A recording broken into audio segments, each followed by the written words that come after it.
Twitch app up and running. See how she be, how she be, how she be. There she is. There she is. Hello all, good evening. I'm Spike, also known as Crunk7up, gamer tag, and tonight I am on Star Citizen. Going to be testing the old cargo missions again, and some other bits and pieces. See if we're still locked to the persistence of individual instances where I come across the current bugs with the missions. Cargo elevators don't work if they are the copy pasta locations like Shubin mining facilities and the like. However, the freight elevators that are at stations and at spaceports, because they're part of your individual hangar instance, seem to work fine. I also found that certain SKU items, particularly at the beginning of the alphabet, A's and B's, tends to not work or not populate, or as on my previous stream, aluminium, we took it, we delivered it, and then it didn't complete. But it only seems to be, so far, aluminium and, oh, what was the B I picked up off stream? So I've done a couple of missions off stream, just to let you know. Only earned 150k, I think. So it was only 3 missions at 50k a piece, before quitting out, just to test and make sure everything's going okay. And yeah, there was another box issue there.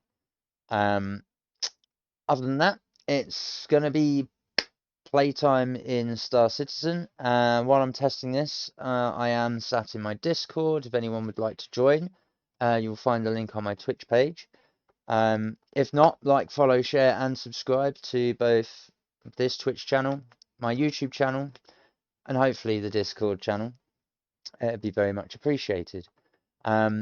Likely to be joined by Sir Faldo in the Discord chat. I'm just about to ask if he's okay with vocal being on stream. Before I unmute anything, and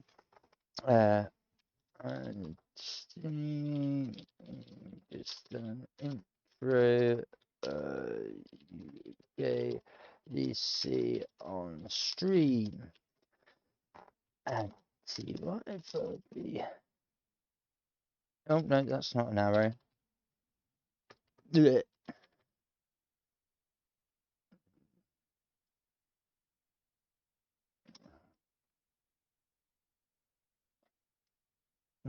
Definitely.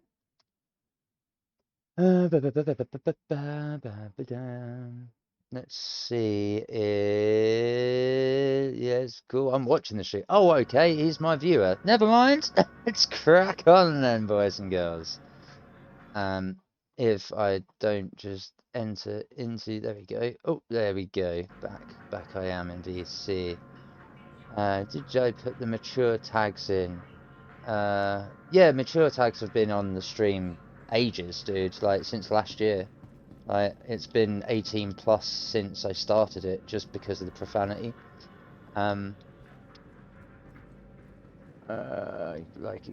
yeah. All of that's been done. All that's been done. The only thing that hasn't is the political, because I'm not really doing politics coverage over here. But yeah, all that stuff was done yonks ago.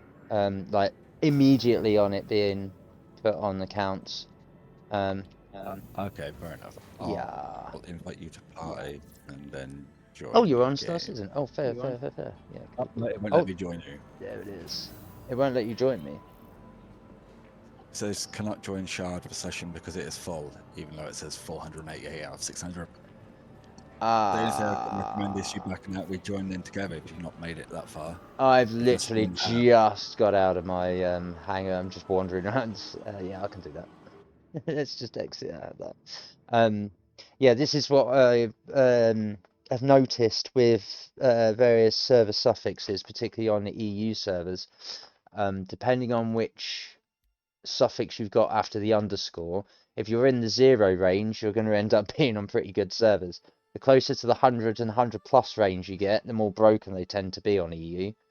At Let me know least when you're ready, and I'll that's, join yeah, you. I'm ready. I'm ready. If you want to jump us in. Back to menu. Yep, loading in now. Lovely. But yeah, it's been weird. Like 140 suffix underscore 140 and 150 busted to hell on EU. You get into them and it's like the American servers. You can't get out. Like you're locked to your bed. Your key inputs don't work for getting up out of your bed.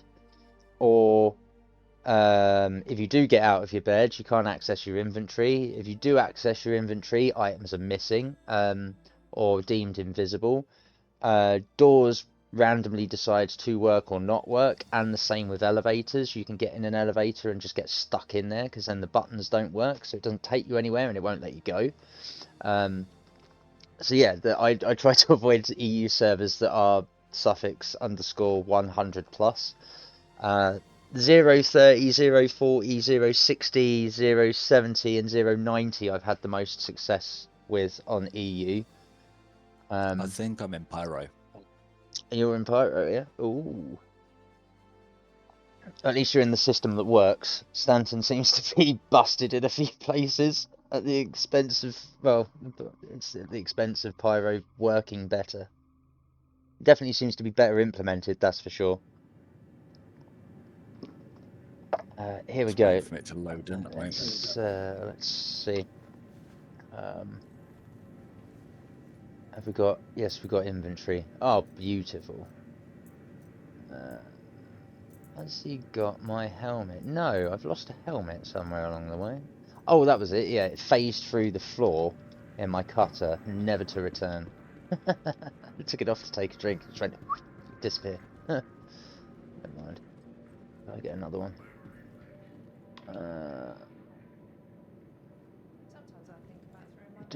Come on.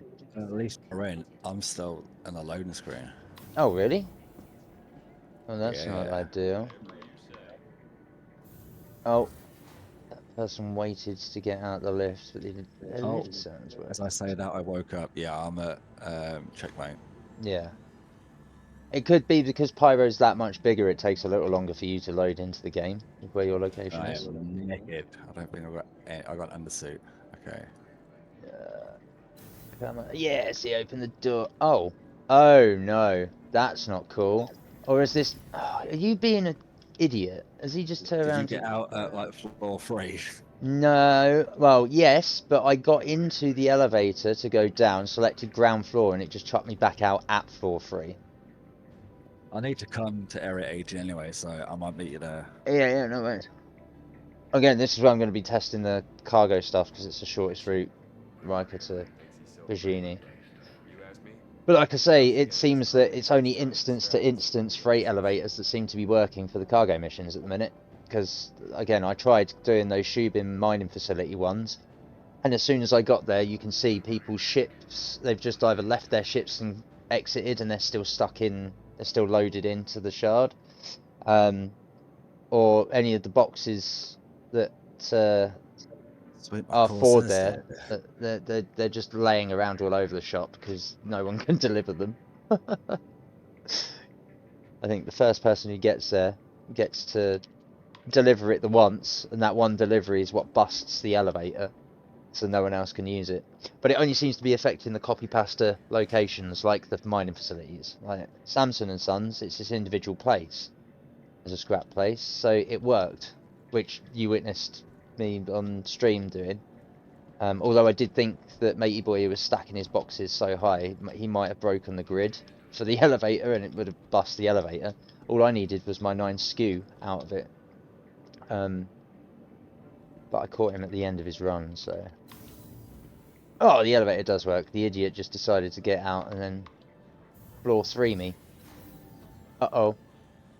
Uh-oh. Oh, that's no good. I know what I'll do. While you're testing that, I'll call out my Polaris so you can Yeah. see it. Sick! Hell yeah. Yeah, because I've only seen it on Discord share and still images when you first got it, I think. Memory serves. There we go. Let's get Singularity helmet. There we are. Buy that bad boy. It's lovely jubbly. Oh man, I think I made this coffee a bit too strong.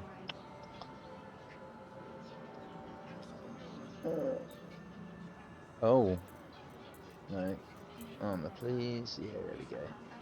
Give me my helmet back. Thank you. Yeah, that's a broken item. Is that a broken item? Is that full or empty? Oh! Yeah, we'll take that. Someone just leaving a med pen on the floor that's still got a shot in it. I'll have that. Bagsy. Oh no, it has nothing in it. Never mind. There it goes. Let's go.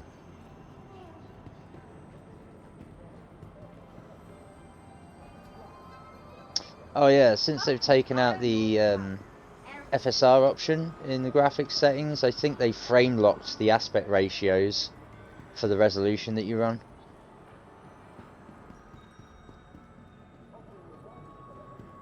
Oh, I'm pretty sure they have. It seems to be that way. It's just a tad annoying. Like, I get they don't want people to have an unfair advantage, but this is just getting ridiculous. They're telling you that you have to run a specific frame, like resolution size. I don't understand it because they were recently just like, yeah, we've done it so you can have any resolution at any frame rate, like any resolution Yeah, scale kind of thing. you can't And then though. they went, Like, fuck you. yeah, they did. Like, because what? It's annoying. Like, since they took out full screen, it's locked out that the game doesn't run in full screen for any AMD user. So we can't software upscale outside of the game, which, as we've discussed, not a problem for an RTX user because it all does it on board hardware-wise anyway. It just automatically does it. Well, we've got to do it software because that's how AMD's chipsets work on the driver's side. So the driver now can't pick up it's a full screen game anymore, even though it's in full screen, right?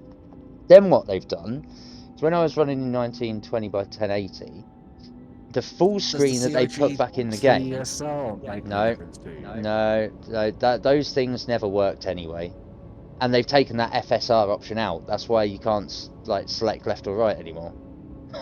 So it's only CIG TSR anyway. Why are they taking it out?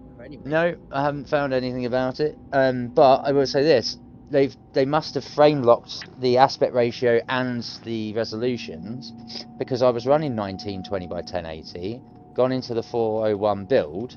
The reason I was so frustrated is because 1920 by 1080 no longer stretches in full screen to my width of my ultra wide. I'm now having to run it in 2560 by 1080. Otherwise, it looks like 4:3 on a 16 by 9 screen because they've locked out. What they've done is they've locked the aspect ratio to the resolution inside the game. So now it doesn't matter what you're running natively or what your screen's doing or not, because the game, like when you were running it in windowed or borderless, 1920 by 1080 on a 1440p resolution, obviously it's in a little window box, isn't it? If you do 2560 by 1080, it's still in a box, but it's a bigger box. You can see some of your desktop, right? So running it in windowed or borderless, you have to run it at whatever your native resolution is for the game to properly stretch to your screen resolution. So you've either got to drop the native resolution down and then run the game in what you want in windowed or borderless, or in full screen you now have to run the resolution of the minimum aspect ratio of what your screen is. Because if I run 1920, as I think I showed you with stills, I have the black borders again at the side of the screen, whereas before it used to just stretch. So it's like, the fuck is this? What are they doing? Why are they doing this? So it's like, yeah, you could run whatever resolution you want and get whatever frames you want, but it won't necessarily fill your screen, and it might not be comparable to what your native is. That and the fact that as an AMD user, I can't upscale. I can't upscale like all you NVIDIA users can anymore because it doesn't detect the software and the graphics card itself do not detect that this game runs in full screen. because although they've got it running or have the option of it being in full screen, it doesn't tell Windows in the driver that it is a full screen application anymore. So the AMD software can't pick it up to use the upscaling technique. It's so unbelievably frustrating because for them to have taken it out in at the end of 3.24, to put it back in for 4.0 preview, they took it out to say we don't want people to have an unfair advantage in PvP fights by running lower resolutions and then upscaling to keep the frame rate. It's like, well, that's fair enough. But they've just turned around and gone completely against that, because by doing what they've done, it's completely removed any upscaling techniques that any AMD user can do in this game, because it relies on the full screen legacy support in Windows, which we now can't detect, so it doesn't ever switch on. It stays inactive no matter what you do. And you guys have just got it on all the time on your card, because that's how your AI regenerative chipset with the tensor cores actually works. It's ridiculous, right? So they're saying, yeah, we're doing this and keeping it like how it was, and they've still not got it right. Or they're bullshitting, and they're developing on NVIDIA cards, developing the game for NVIDIA users, and slowly phasing out the AMD market. I don't know. Yeah, next time they're going to announce that it's being sponsored by them. Yeah, but there you go then. That's this. Like, oh, all right, you got what is it?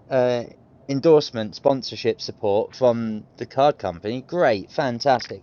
What about the people who are AMD users? We might be able to play the game, fantastic, but now we're at a disadvantage because we can't use half of the upscaling techniques that we used to be able to stay competitive with NVIDIA users, which takes the piss because it's removed hardware options for us to run the game smoothly and consistently.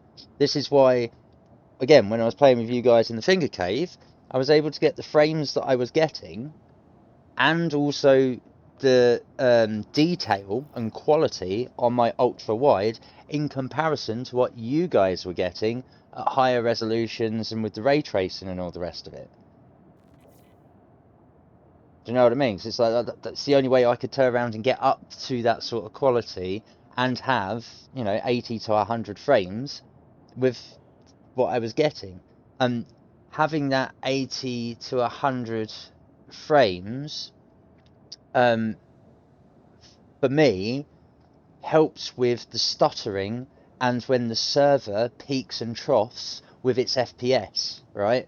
Because I think a lot of that FPS stuttering and jittering in this game is to do with how the shaders and textures get pushed for the assets and models in the game. So like with quantum travel, as you would see on my stream, it's still a little bit jittery. It's never quite been smooth because the animation transition is so texture and particle heavy that it's a lot of information to send packet wise to the server.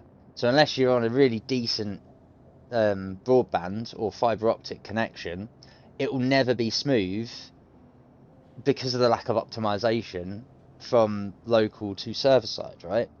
Well, when I had that running 80 to 100 frames in the Finger Cave, I didn't have those problems in the earlier version in 322, 323, 324 before they took it out, because having that higher frame rate that I could run was compensating for the lag of the server and the packet transfer of the information of those animations. So I had consistently smooth gameplay. That's why I didn't have so much lag as what you guys might have been experiencing for whatever reasons. But now I'm starting to get jitters and stutters that I have to compensate for because I'm locked. I'm not getting above 60 frames a second now. So I've lost 20 to 30 frames since they've taken all this support legacy out, which is frustrating enough, but it's not for the graphical reason, it's for the consistency and the stability reason, because half of that is why I've been getting like just immediately blown up or killed with nothing there, or when the transfer over from Instance Hangar to Instance Hangar from me coming in or out, like I had the other day that you witnessed, where someone else is coming in and out of theirs, that transfer over, yeah, okay, it's going to be part 50-50 with the code as well, where it's not transitioned over and someone has to take priority, so someone's going to die. But I bet with the graphical packet push that it was doing, it would have been way more stable and less likely to occur if I had that headroom. Because having that headroom previously, in the past year's worth of experience, I never suffered from these issues. Whereas now I'm suffering from these types of glitches and issues. So I don't think it's always necessarily the coding in the layers between the different languages this game uses, and I don't necessarily think that sometimes it's always the databasing that it can't always keep up with the persistent universe issues.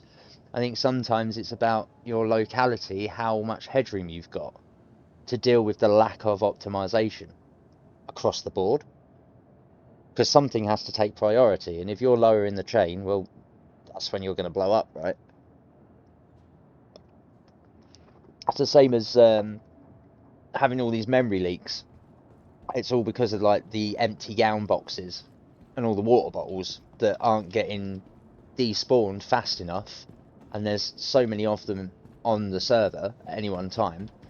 You got to think everything's rotating, so the location ID, the latitude, longitude, etc. in 3D space, that number's constantly changing and being written to it, and it's just an empty bottle that has no purpose, that's going nowhere, and it's taking up like a lot of cache memory on the server and the shard. Well, they need to start figuring out being more efficient in those items to get rid of them sooner,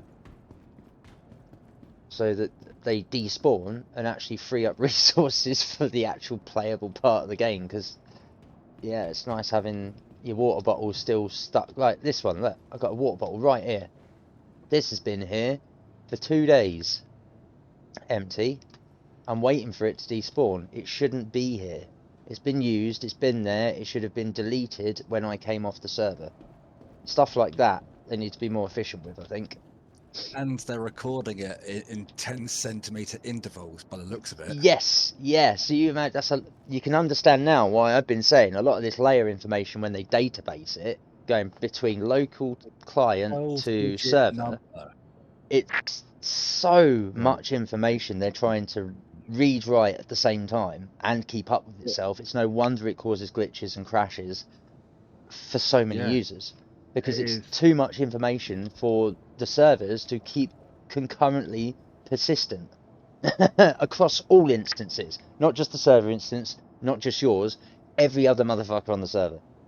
That's a lot of instance. 700 kilometers from Area 18. I haven't even got in my ship yet. I'm just trying to figure out. I was chatting and yapping away. Let's check out some of these contracts. Let's see if we can get some contracts. So hauling. Oh, I'm going for the old extra smalls, because this is another thing as well, dude. Having a look at the contracts, there's no point me getting a bigger ship, because when you look at the SKU box that the amount that you have to ship for the same amount of money as a 50k mission that's 12 SKU or less, it's actually way more efficient to do 12 SKU missions over and over again in a smaller ship at 50k than it is to do like a 65k mission where you've got like 100 SKU to shift. It's not actually worth getting the bigger ship. Spaceporty area, so that helps Yes. me. Yes, I am. Although I've noticed that they've Area 18's brought back the column of green landing lights above the spaceport now. Yeah, they weren't there for when 4.0 bugged through Christmas and New Year into the start of this year. It just disappeared. I've got my hangar. Whee! This is my home location, so it's the persistent one.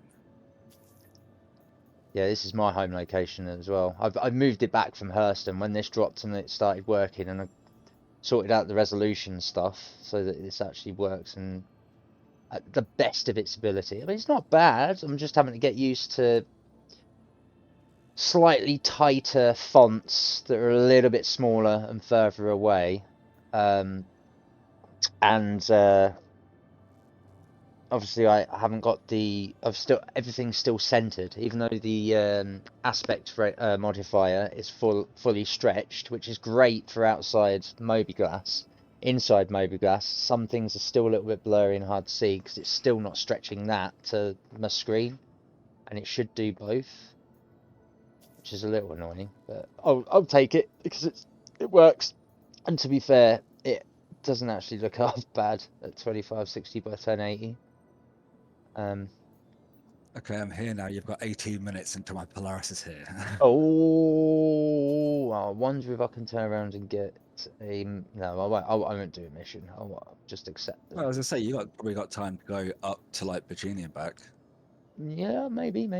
Let's have a look. What we got? Another 10. We're gonna have quite a few here. There's 4 already. What's the other 50? Another 50. Tungsten. Yeah, I'll take that one. I didn't even check to see if I'd accepted one that's aluminium, because aluminium's a big no-no. One more 50k. Oh, the 50. There it is. There's the aluminium. Virginie to fuck it. Well, accept it and do that one first and see if it completes. If it doesn't, it just gets abandoned. And then what's the other? No, not smalls. No. Where are you? Medium, smalls, interstellars. No, is it you? No, that's Everest Harbour. I don't want to do that one today.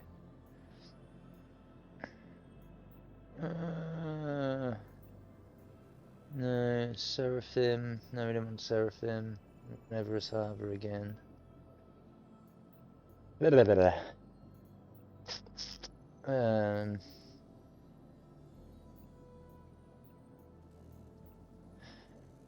Yeah, I'm at 1.4 million credits, which when I got to 1 million credits, and then I've done like 3 or 4 off stream.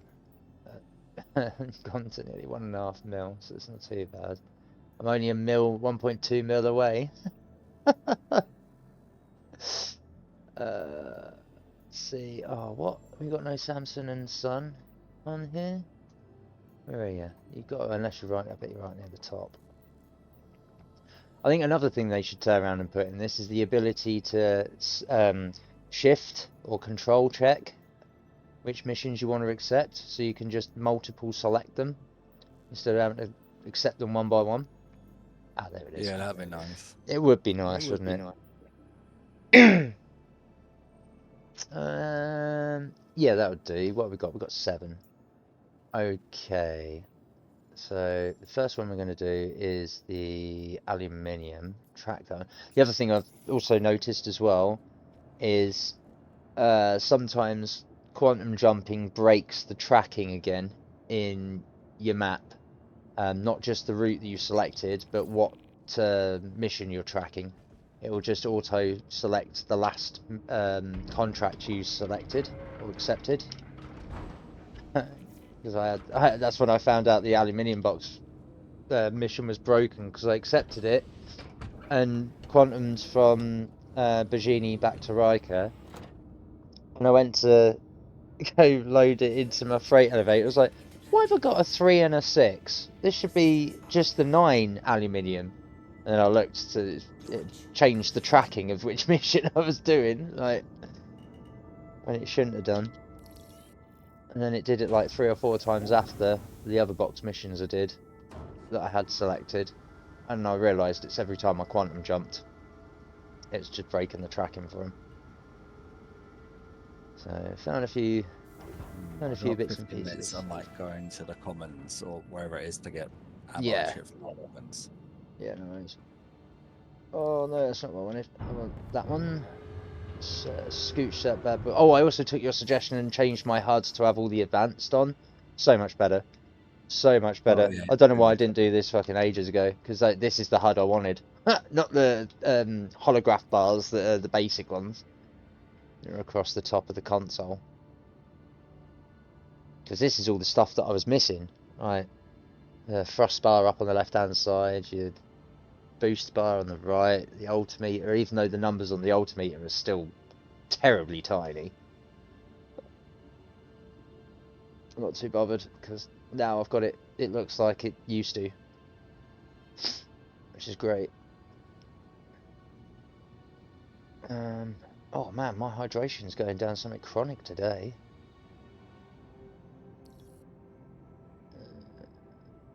Let's see, are we gonna be able to whoop? Can we whoop? Yeah, it's gonna whoop me. Give me that whoop. Whoop. Yeah. Skip that to the, yeah, and you're gonna cruise control me over to there. Let's get into, what is it, 11.2k I think for Bajini.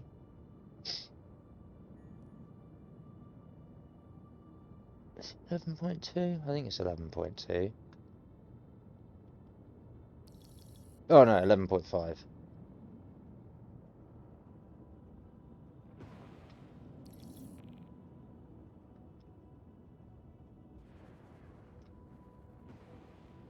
Oh yeah.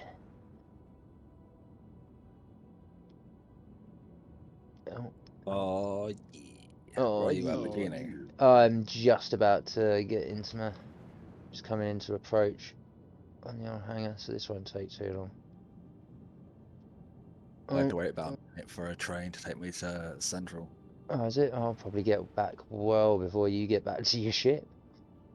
Let alone it Well, being ready to the minimum install. time I can wait for the Polaris is 18 minutes, but the longer I wait, the cheaper it gets. It's already Yeah. like 45 grand at the moment, and I don't really want to spend that. No, no, that's insane. At least you're not waiting like an hour for whatever. What was it?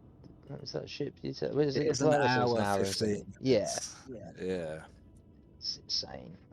I don't think I'd be able to wait that long. Like 4 or 5 minutes is enough for my tiny little ships. It's just like, come on. Oh, it's terrible. What am I doing? I need to Its settle shield is this. crazy though. It's something like 908,000. Oof. Well, for a guild ship though, which will be its purpose. Also, you will be part of the server on a ship that big, because that's how the persistence is going to be running when you get the mesh fully up and running. Because that's the idea, isn't it? Like ships of a certain size actually take on being the part of the server mesh, so that they're the ones that actually render that part of the game for everyone else around them within a certain range. Which is incredible. What a way to do That it. sounds interesting. Well, yeah, I think it's all the ships that have med bays on them are going to be the ones that are essentially miniature servers within the persistent universe, and they all have a specific range on them that will allow them to render that part of the universe, thus taking a load off the server. At least that's the idea to the next phase of the server meshing technique. That's why they were having so many problems. That's why when they first implemented it, it started having so many problems with ships. So it's going to be really interesting to see how that goes.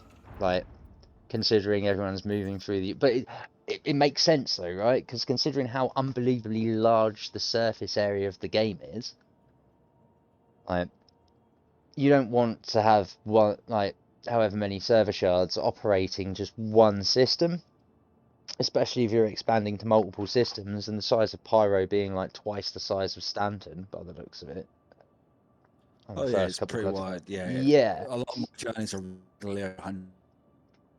yeah, exactly. I mean, like having players capital ships as not just guild ships, but also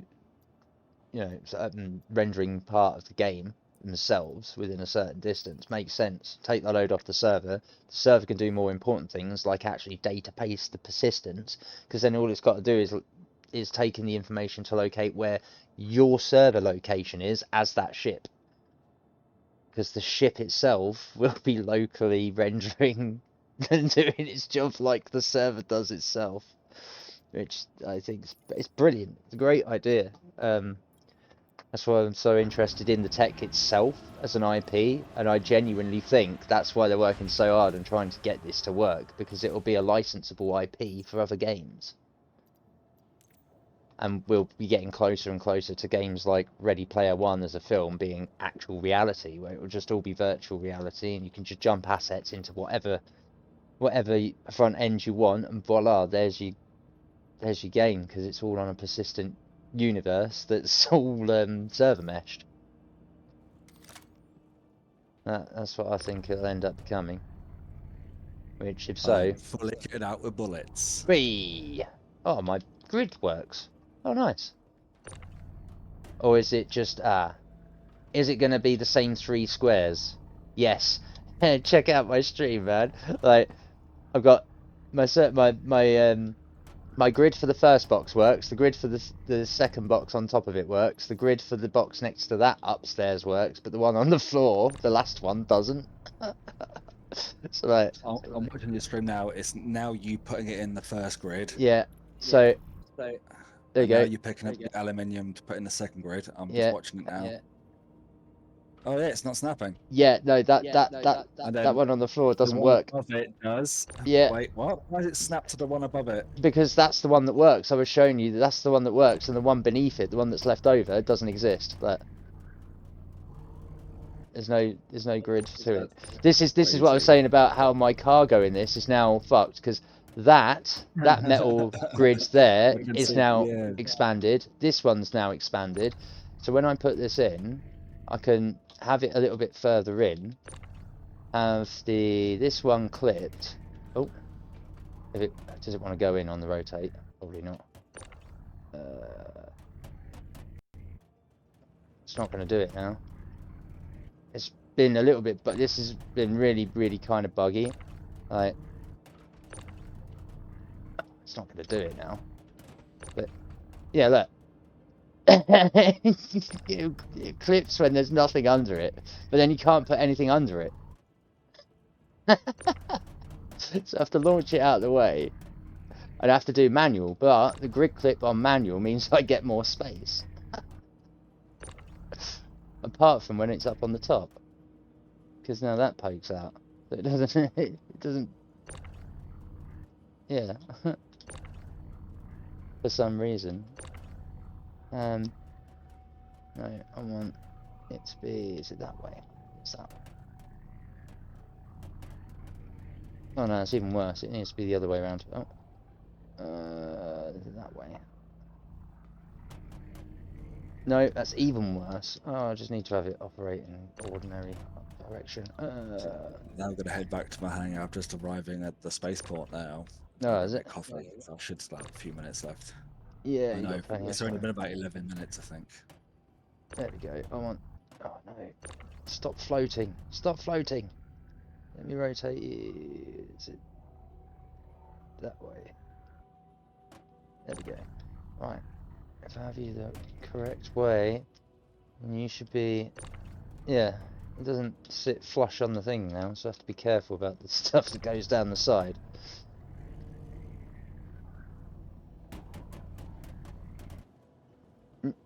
Not that it's going to matter with the 7 aluminium, but we'll see if the aluminium is broken like it was yesterday. The only box mission that didn't want to turn around and give me the cash and say it complete. Well, it said it had completed. It took the items down on the freight elevator at the other end. It just didn't credit me with the cash, and then didn't say it completed in the contract list, which is a pain. Let's just abandon it. Right, here we go. Close that bad boy up. Try not to take out the fuse. I'm going to go make coffee. Alright then, dude. No worries. Whee! Get in my ship. Open that door, please. No, I don't want to select my... I shouldn't be able to select that anyway.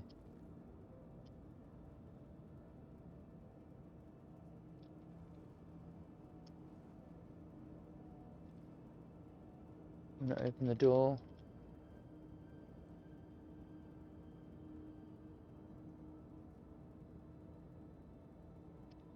What's this going to be? I have to get further away, run away for it to open.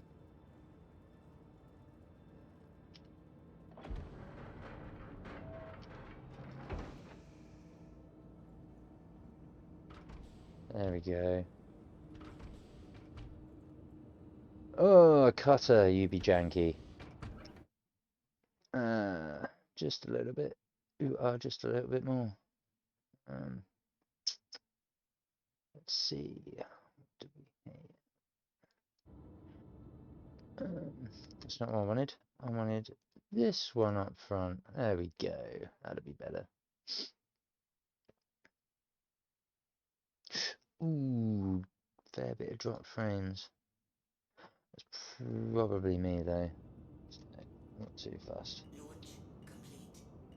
Oh, a little bit too tilty. That's no good. Oh.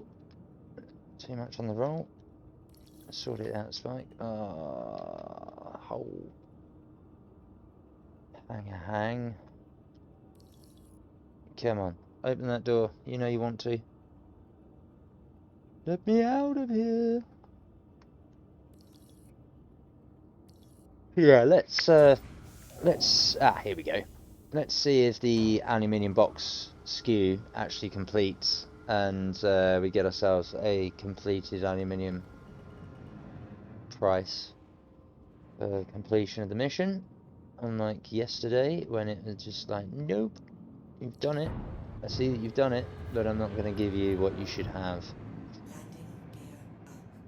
It's a little bit of a terrible, what's imaging?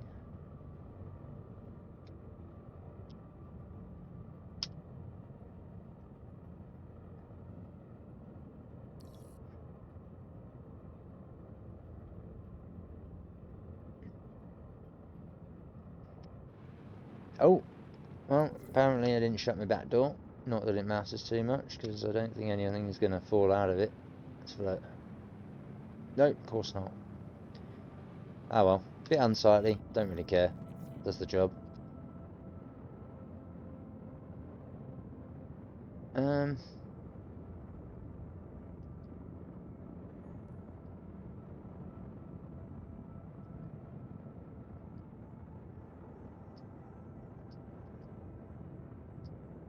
There we go.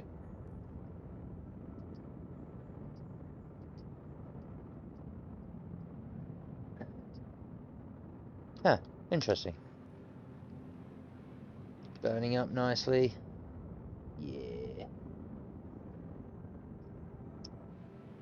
Oh, look at the beauty. Look at the beauty.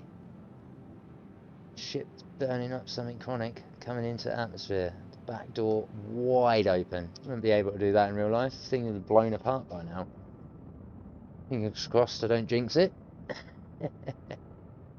You never know in this game though. Oh, at least the box population still works. That's good news. It means you can actually still make cash. So far, the stuff that I've been doing in the game as part of the alpha test, both on stream and off stream, it's again a little bit janky, a little bit glitchy in places, but by and large, for the most part, there are things that you can do to avoid certain things from happening, so you don't just randomly die or have a bad experience or get locked to a server or a shard. Oh. And there are some things that you just shouldn't do to avoid the same issue. But by and large, you know, most of this is playable. It just depends on the instance of server you're on, i.e. the server suffix past the underscore. It depends on which region you're playing on as well. And it depends on how much erroneous code belongs to your account. And I think I've been lucky in that I've not had that much over my entire time on Star Citizen. But constant migration from server to server, or from shard to shard, or from region to region, certainly doesn't help. At least not with the concurrency or the persistence. of the database and techniques that this game uses, because you're just transmitting an erroneous code from one place to another that it's then got to try and assimilate. And if it can't, you've then brought erroneous codes to another load of users, which is how I think some of these things are persisting throughout this persistent universe, and the information this game uses to run with its code, which is why some things work and then other days they don't, and then you're getting this individualistic gaming experience where there are those who don't seem to have that many problems, and there are those who literally cannot play the game. It's broken beyond belief for them. Which those people I do feel for. I really do. But I would say the same as any computer user. It's only as good as the user input, because it only does what you tell it to. So there must be things that you're doing that are causing it to break and become so unbelievably busted that you need to then think about what you're doing that are causing some of the issues. Have a troubleshooting mindset, particularly considering we are testing the game. It's an alpha. It's not fully complete. It's not fully there yet. Oh, that's not good. Why is my oh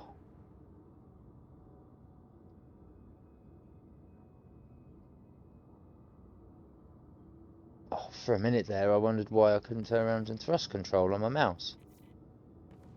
I was gonna have a fit then. So what? Why is my mouse busted? I think it's the mode that my HUD is in, because I accidentally switched modes and I haven't got used to using the HUD modes yet, so I really should check them out and see what they're all about, really. That was ridiculously fast. What? I didn't have that kind of boost up, did I? I'll have to have a look at that. Let me get to finish the stream. Oh. Oh yeah.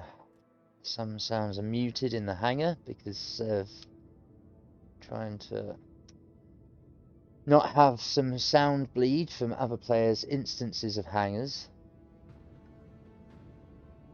So we lose some sounds inside our own hangar instance.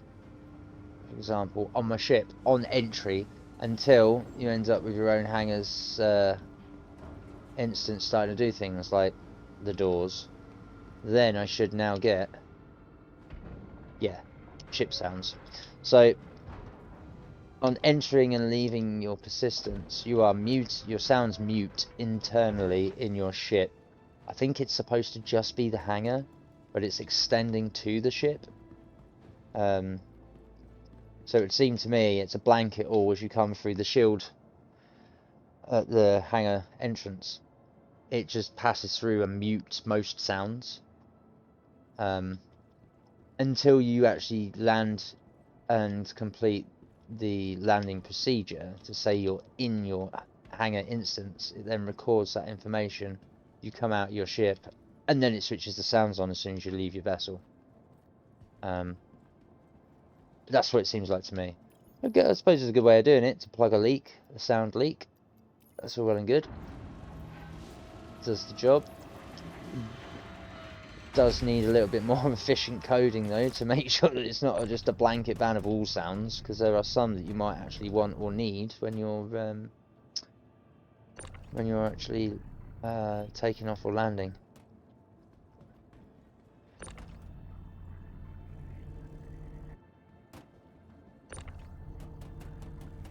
Yeah, let's get that over there. Oh. Uninterrupted or blocked? The only thing that was interrupting or blocking it was the thing I was trying to pick up. I'm going to call out my Polaris now. It is ready. Yeah, no worries. I've just got back. I'm just loading these 7 onto the freight elevator. And then that'll be another 50k. Oh, yeah. Oh, I need to remember to hydrate as well.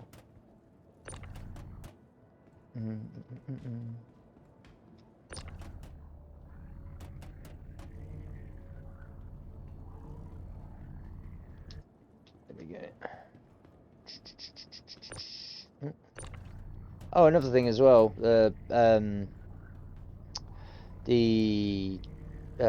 multi-tool tractor. They stopped it from selecting ships, didn't they?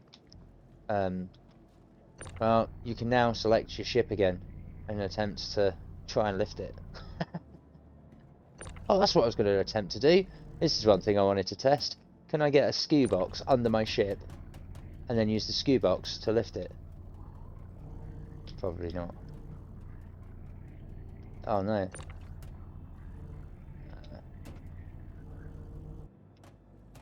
Maybe not. No. Yeah, massive succeeded on that one. I wonder if the big tractor beam can actually pick it up though. That'd be funny. Anyway. So enough fucking around. Give it a bit of this freight. Let's complete this mission. Alright. Aluminium, are you going to complete today? Are you going to tell me that I've completed this mission? Or are you going to turn around and tell me I still need to deliver it? 7. Oh, it's completed. It's got rid of it. Is it going to give me the cash? Yes. Okay, aluminium's not broken now. Or maybe it was just that one instance. I don't know. It's good news. Awesome news. Very good news. Oh, there we go. Now, is that going to turn around and put it right in front of me? Yeah, it did. It's put it right in the... Oh, you fucking... Yep, thank you. I'll pop that out. Oh, now... Are you... Not selectable helmet, huh? Why is my helmet now not selectable? Is it because it phased into the... Huh, funny. Okay. Can I pick it up and put it in my inventory? No. Right, okay, so... Don't take your helmet off and put it down where it phases through an object. Oh no, have I got stuck? Why have I got stuck? Oh, because I'm doing the wrong thing. Okay, yeah. So I now can't interact with that. Can I pick it up? I can. Can I unlock it so it's now a usable item? Yes! There we go. Okay, so if an item gets, or box gets stuck, or phases into a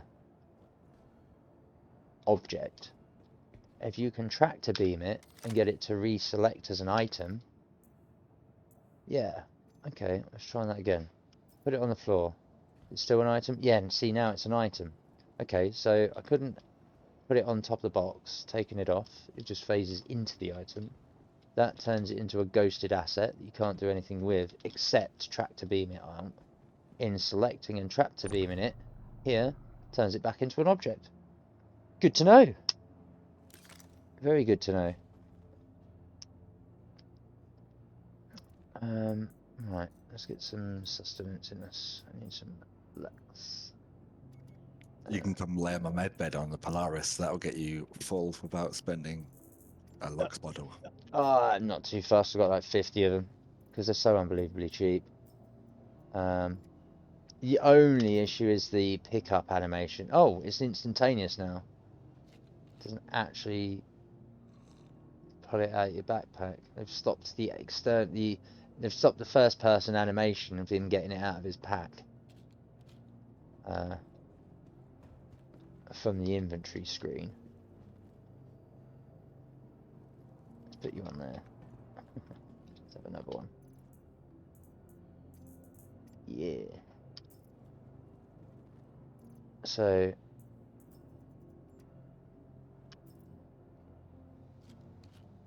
let's do that again.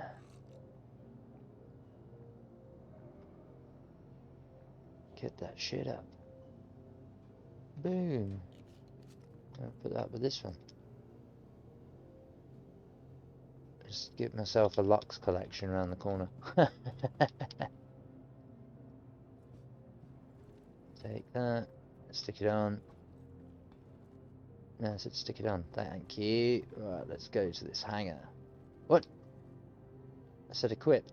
I shouldn't have this on. What? Oh, don't tell me you're not going to equip it. You're just going to be a box now, are you? Oh, fuck's sake. Yeah, okay. So it's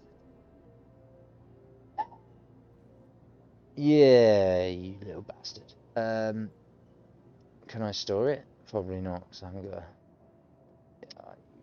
Son of a bitch! So drop it onto the floor. Are you going to drop it on the floor? No. You can put it on it? No.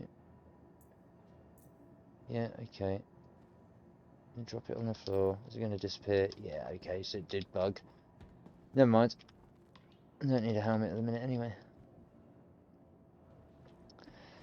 So the trick turns it back into an item, but it doesn't become a usable item. I suppose. Swings and roundabouts. Let's go to the humongous hangar. In a big, wide open, empty space. It's probably not that empty at the minute.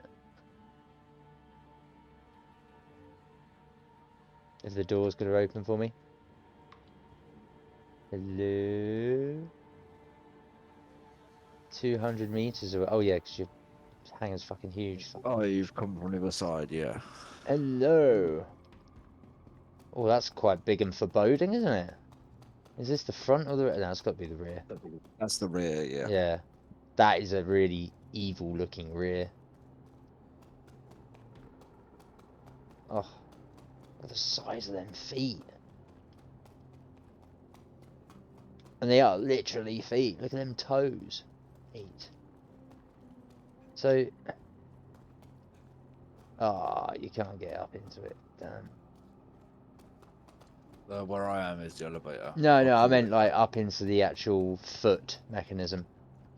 Like this. Oh, you can. Cool. Do you want to try and close the ship on me? I want to see what it's like when I get taken up by the foot mechanism. I kid. Definitely something worth testing though. A bit like trying to get into the vent holes in the Inferno on the side of the wing. I was stuck on that. We were doing the Comare missions with Rab and everyone else. He tried to get get me in there. Yeah. Come on. Oh, look at you with your Cylon visor. Where have I seen that before? It's almost Among Us. Although you do look like you're part of the Arrakis family in Dune. Trunked hose, breathable tube. Oh yeah. Oh wait, I'll give you the tour first. Yeah. So Where do you want to this begin? way is the armory. Yeah. No, that's the turret. Wrong door. Sorry. Still I'm getting getting used used to to it where as it well. is. Yeah. Yeah. You need a So, map. okay. This is the armory. I need a map. There is a map. It's top left. I just don't Yeah, pay that's what I'm attention to noticing. it. Yeah. So this is the, I don't know if there's anything through here. I don't think so. No, No. not That's yet. It looks like there correct. might Okay, well so be though. I think this can hold suits in the future and then blah blah blah. Captain's Yeah. quarters, but you don't really need to like care about that. That's just shit. I It's mean, just like yeah. yeah. It's just the usual. There is crew quarters though, which is quite extensive. There's The old rooms. bunk beds. No, Oh. more than that. Oh. They've got fucking rooms. Oh. There's Oh. in there. Oh. There's like 5 or 6 rooms. Oh my. It's like the floor of a hotel. Oh, there's another room here. Okay, here and What here. are you, It's a cruise crazy. liner? Yeah, pretty Tickets, much. please. And then we got like the mess hall over You need a here. tickets, please, guy. And you can blast him out the Well, airlock and split his body in half. Just bleed I feel it's everywhere. a Star Trek lounge. I feel like I'm Yeah, gonna innit? see fucking Whoopi Goldberg just Yeah, sat there. yeah, I was gonna say, where's Guinan? Serving the Oh, old synth hole. yeah, thank God, yeah. Woo! Fuck me. Oh, the door shut Actually, on me. no, yeah. So this is the hangar. It can. We've stored like 3 Hornets in here, Yeah. Yeah, look at this bad boy. and the med bay is that side. So Oh, yeah. it has 4 med beds. 4? Yeah, 2 on this side, 2 on the other Oh, side. see, now this is Star Trek. Where's fucking Dr. Crusher? Or bones. See, no, I like the hologram. Oh, the doctor. Oh, what do they call? He ends up naming himself, doesn't he? I can't remember what he names himself. I don't know what his name is, but I do. It's Robert Picardo, Yeah, isn't Robert it? Picardo plays him. Yeah, Fucking because love him. there's a part in Stargate Atlantis when he's the head of the Atlantis project. On And that this is the world brig. where they pay they do a little homage to him being the Doctor because Hand in there, please. It's initiation. I've already been in here and it's shut because you asked me, can you get out? And I was like, Yeah, nope. oh yeah. Yeah, it's the brig. It's It's got like, the Flintstones. It's cool. I can Oh, I'll steal show shit. you the other thing. Have I shown you the torpedoes? Yeah, we walked past the torpedoes, but I think you've only shown me this front half of the ship. You haven't actually shown me any of the like underside, the top floor, the back of the ship, or anything like that. Up the front. Okay. In fact, I don't even think I've seen the cockpit. You know, I think I've only seen the hangar. Oh. Okay. Yeah, we can go that way. Yeah. Go Well, back. I'm down for whatever. Yeah, This go this ship's way. You go fucking to the bridge huge. and the cockpit. Yeah, I think I've seen the It's a captain's torpedoes. We've seat. done the brig. I didn't see the medical bay until just now. You've shown me the armory, but I didn't take in just how expansive it was. The turrets, the red lights are like Yeah. there's like 4 turrets on Oh, the ship. To get to the big one underneath is downstairs. yeah, You that's the go swivel into chair, the isn't it? hangar, go downstairs to the cargo deck, and then run back towards the cockpit. Yeah, Yeah, big yeah. big chair. Big But there's, sunken into the floor chair. and this is the bridge. The captain sits here. It's the captain's Ah, chair. yeah, this is the shit I haven't You seen. but you fly it Oh, from you this got seat. two comms guys. Oh, where's your commander data in Jolly LaForge? This one, You got number one sat back here, fucking Councillor Troy over here. this one's a turret seat. If there's a remote turret on the top, Oh yeah. at the Oh my. back. Oh, right. And the one on the left hand side is what, the same or? I don't know about that one. Let's sit All in I know here is and have that a when you look. want a turret, it's one of these seats. Yeah, sit in it and see. Let's see what happens. Oh, come on. This is supposed to be like a fucking USS Starship Enterprise bullshit. Look at the panel on it, man. Oh, this one's missiles. So missiles are left. Yeah, Yeah, missiles but are left. Turrets on the right. remote. That's the remote missile turret in the back of the ship. I mean, like the fact that it's like touchscreen black panel with it's got the L cars on it, Yeah, man. This is come and have a go on the bottom turret. It's absolutely fucking massive. I'll try and get yeah. the Look at element there. this. I mean, obviously it doesn't look like a Starfleet vessel, but it's definitely got Starfleet fucking controls. I mean, the panels on the back give it away. Come on, this turret. I'll show you. Look at the guns on this bastard. I might have to come back and turn the ship on, but you should be fine. Dun dun dun dun dun dun dun dun dun dun.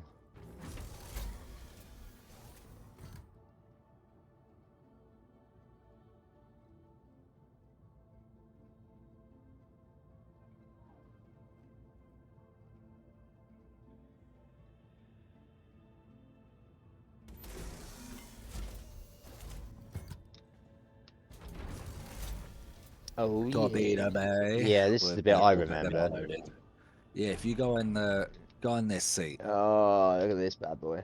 It's gonna be like a wing commander seat, isn't it? Oh, is it gonna let me? Oh, yeah, you gotta be out of the.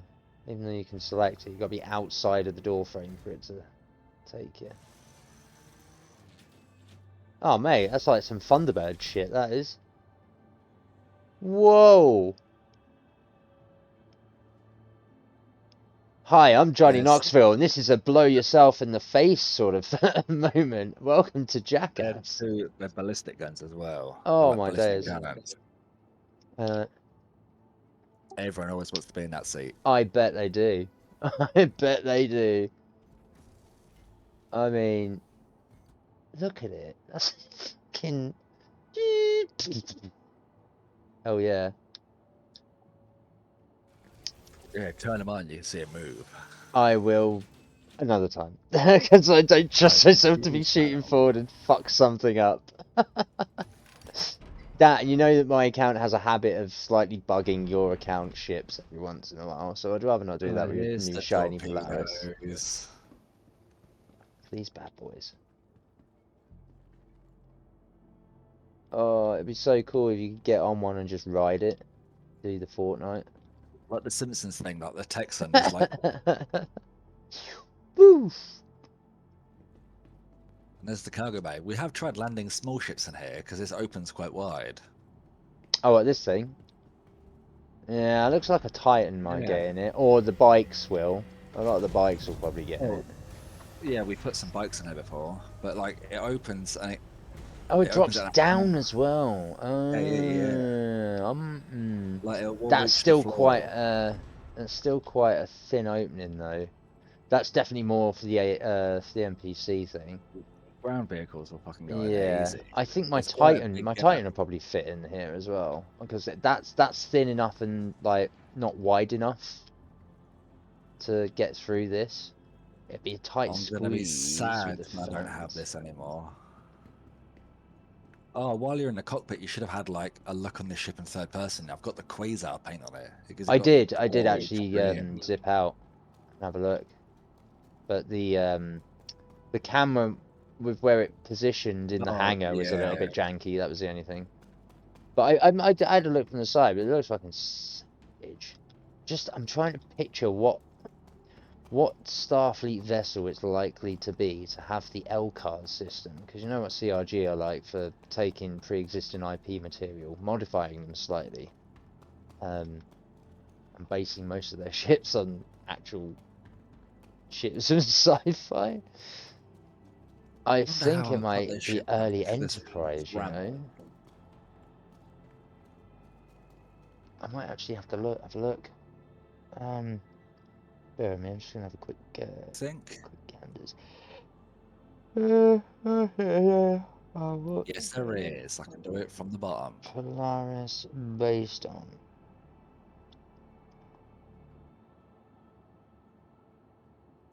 I'm gonna be sad when I don't have this anymore. Why are you not gonna have it anymore? This Is it is a gonna? loner. Oh, it's a loner. Oh fuck. Yeah, it's a Oh, loner for a ship $300 cheaper than it. fuck's sake. But it's the only like similar one. What I actually own is the Perseus, Gotcha. which is a smaller gunboat, basically. Yeah. I wanna. Come on. Where is it? Where is it? Where is it?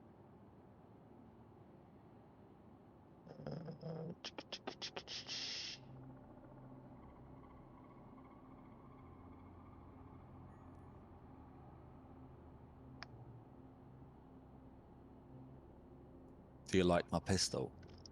Your pistol. Where are you? Oh, you're there. Let me come have a look. Oh, that's a nice purple beast, isn't it? Oh yeah. Very uh Call of Duty. Looks like a zombie's pistol. With that scope on it.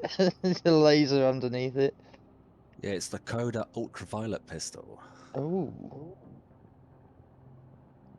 Um oh, what is And it'll one-hit kill if you get a Polaris decent hit. Expedition. And I've got a flashlight on it. So I've got my helmet and my gun.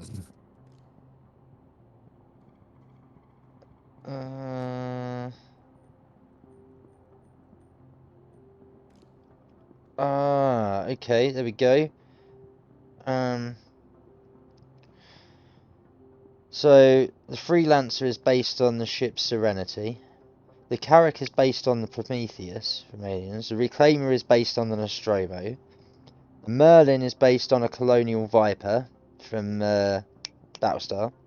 The Buccaneer is obviously an X-wing. The Reliant a B-wing.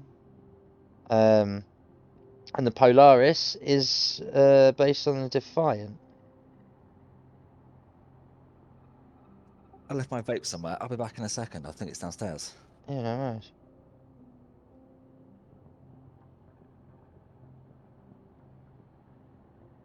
The caterpillar is the Canterbury from The Expanse, roughly.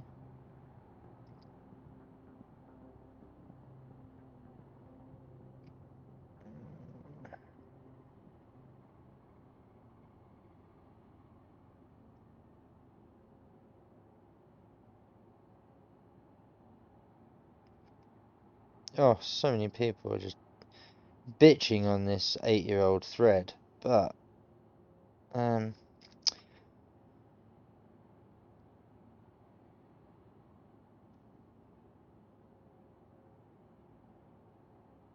okay, is it though? Oh yeah, it kind of is. There we go. Yeah, the Polaris is based on the Defiant. It's just, it's not as rounded in the middle, and personally I'd say it looks better than the Defiant. But that would be why it has a very LCARS style interior. Anyone who's not familiar on the stream, LCARS is the visual system layout of the next generation's version of touchscreens that they tap away on all the controls. So yes, there we go. It's definitely prettier than that, for sure.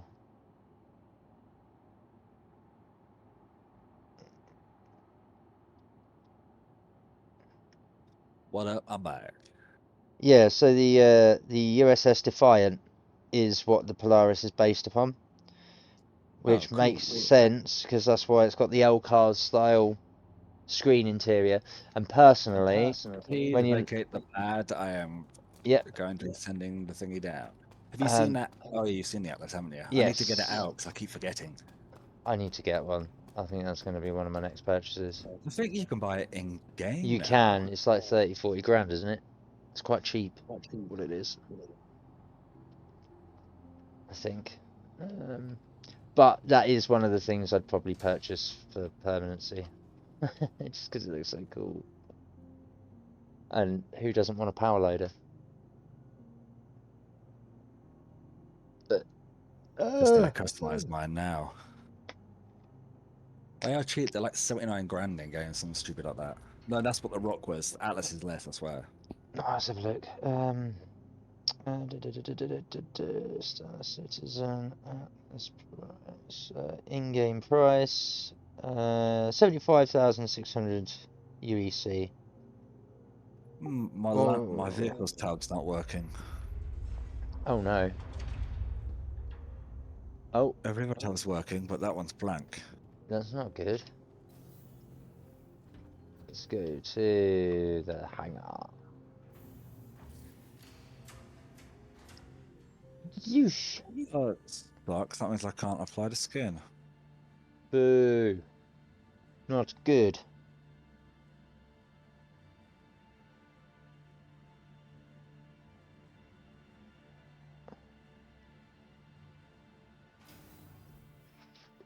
Okay. Oh, my helmet is back. Is it going to let me wear it? It does. Are you going to turn back into a box? No. Oh, sweet. I only had to leave my instance of hangar. See, there are workarounds for certain things that break and glitch out in this game. Those that are on stream that aren't Feldo. It's just figuring out what those things are to get the workaround to work. So we've managed to have, let's just recap. We took off the helmet at this place. Its box phased into these two cargo canisters, rendering it useless when it dropped to the floor. It was no longer classed as an item. We pulled out the multi-tool to select the helmet and moved it over to here. In selecting it, turned it back into an item we can pick up and interact with. But on trying to apply it back as a helmet, it wouldn't work, and it would keep elastic in to my hands, so it wasn't being able to be applied. We dropped it by the elevator door, and it disappeared. We went to Faldo's hangar. We've come back to our instance of hangar. The box is returned. We can pick up the box, and now I've got my helmet back. Fantastic. So, in that instance, anything that's bugged in my hangar so far, I just leave my persistence of hangar, go to someone else's instance of hangar, come back and return. Voila, the item's returned. Not bad. Not bad at all. Tuba. No, let's do this properly. Let's get that door shut.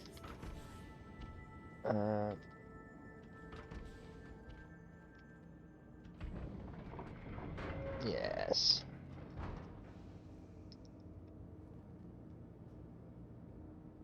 Come on, middle door. Open up to my cockpit. There we go. There we go. Silly instance. Let's crack a lack on.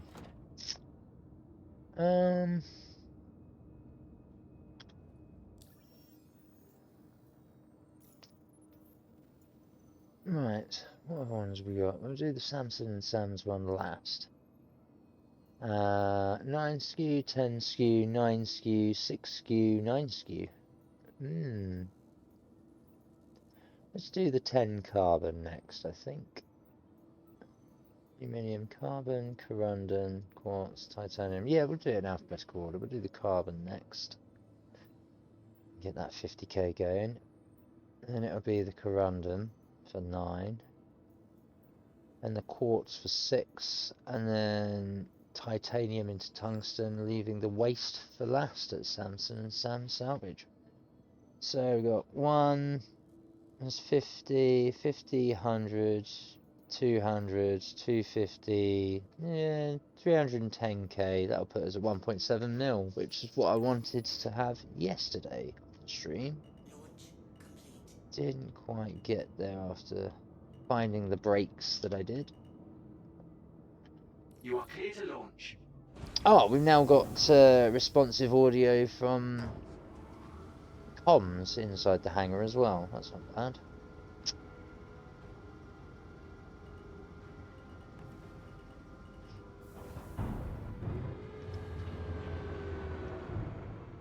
Landing gear up. Yeah, and now we've got landing gear up response as well. Let's see if that lasts to the other end.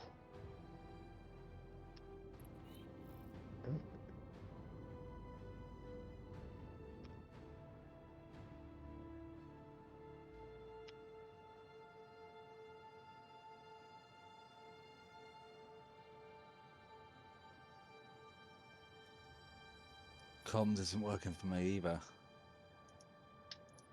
Do you keep spamming Alt N?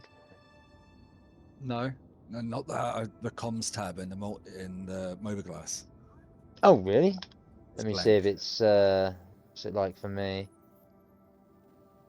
Well, I've got mine going. Channel, friends, pending works. Does global chat work? Global chat, I can see it on my screen, but I always turn it off. F11, I can't see my friends. Oh, really? Well, they've made it easier for like party chatting that now. Yeah, F11 comes straight up for me. How weird. F11's blank. I don't know why. Yeah. Oh, I can see in my thing. It's being weird. It's like overlapping my thingy with the armor. Oh, is it because you've got a helmet on that's trying to do HUD stuff? Well, it's like the undersuit underneath is clipping through the armor. Which is then causing the graphical Let's swap a overlay lot to of not it, work yeah. properly. Yeah, gotcha. Yeah, I think they should turn around and start putting in, not necessarily better modelling for that sort of thing, but if that's going to happen, then they should make some items just incompatible to be worn with others. I'm so used to wearing the Novikov armor that doesn't require an undersuit. Yeah.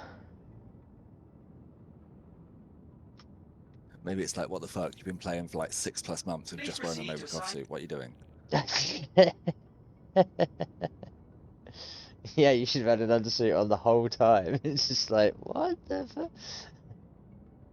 But yeah, I think there are some things in this. If they're going to be doing like the HUD specific stuff with certain helmets and that link into what you can and can't see or interact with, they need to start locking some items out from being able to be worn with other items. Like they have with the armor requirements being able to support certain sizes of backpack, for example. Implement the same kind of system on like that. I haven't found a backpack that's like, I found one for like 150k, I think. Yeah. Oh, it's done it again. Oh, that was a sharp nudge. Although this server seems to be shitting itself for me, so I might have to like quit and come back in. Yeah. Not been too bad for me. Well, in any case, I'll be here. Just going from Riker to Virginie, earning them credits. Until it breaks. Because knowing my luck, it bloody well will. Oh, no, that's not why. Pressing R. What an idiot.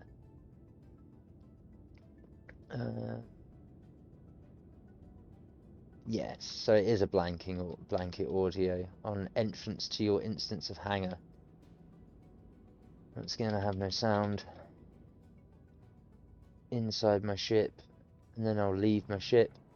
The sound comes back. I can get back on my ship, and yeah, there we go. So that's not too much of a concern. I get why they're doing that as well. That makes sense.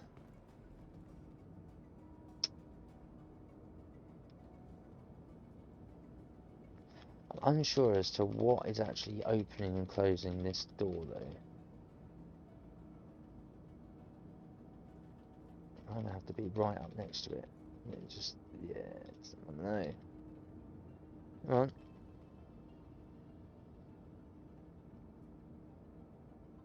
Still got $40. I might melt my Atlas because I've got one in game. And get some of them tasty credits from the old store.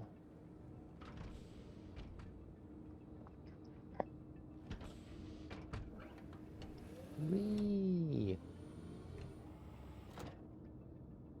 Oh. Jump up, reverse attach, sink back down. That's what I wanted to do. Yeah. Nothing like getting an extra 6 feet closer. Took me more than a minute and a half to get back into the cockpit, though. Thanks to this bloody middle door. But hey ho, it's what it is. Not gonna. No. Oh, it's perfect. Perfect parking. Look at this. Look at that. Right on the grab plate. Right in front of the door. We'd love to see it.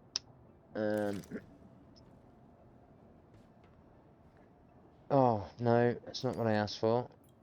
Contextual input of this though is a bit on the slow side. Code execution for input is a little on the slow side too.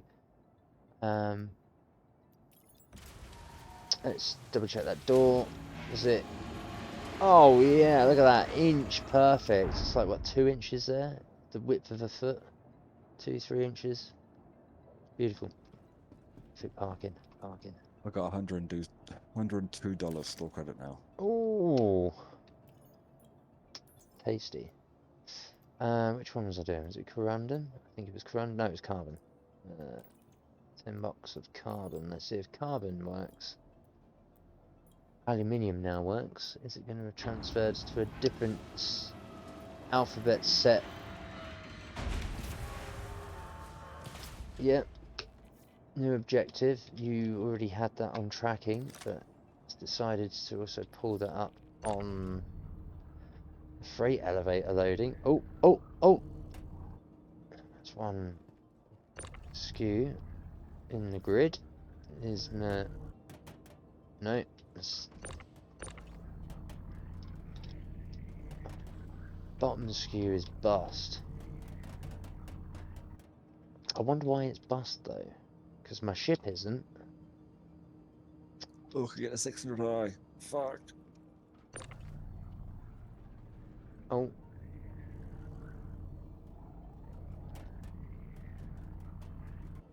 Let's push that right up. He's going all in. Claim it though, that's just my moneymaker. Yeah, see this bullshit. Doesn't want to fucking.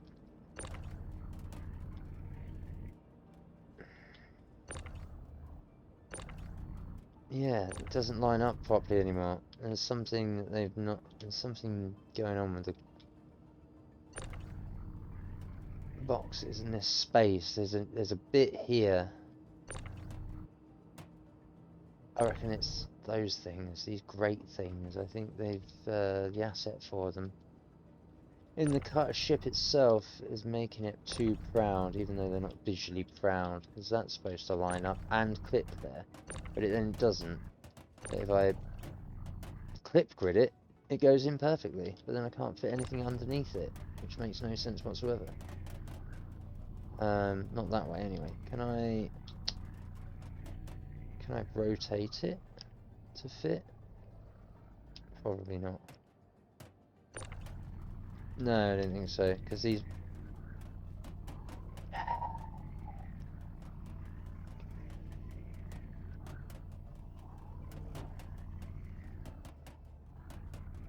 No, I don't think you would, because the fucking boxes are a little bit bigger than what they're supposed to be, so they're supposed to clip together on the grid, so that you can...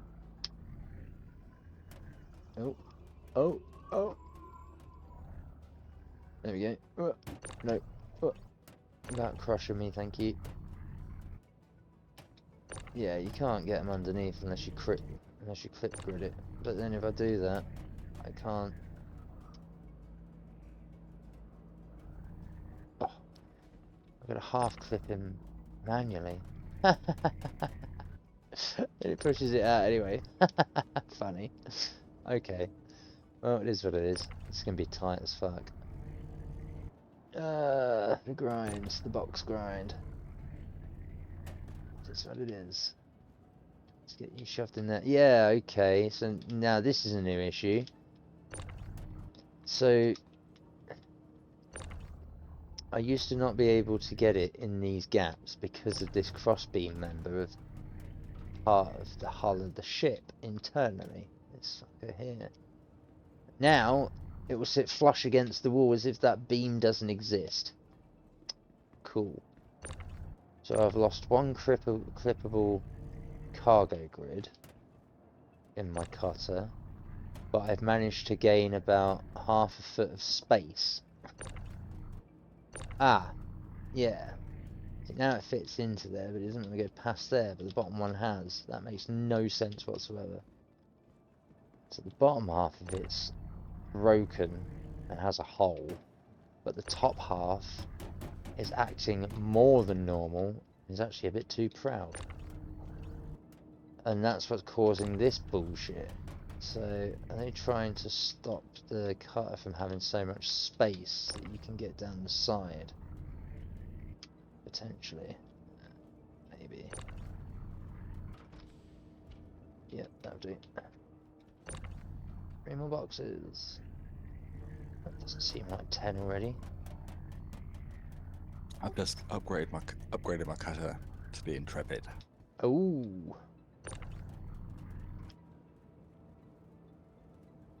you're gonna be an asshole now, aren't you? You fucking box. Get out of there. Get. Party's been disbanded. Oh yeah, because you're not in the game at the minute, are you? I'm not. Yeah, I'm not in the moment. Am I? That took a Yeah, while for it to fucking come through. it Jesus. is a bit delayed. Yeah.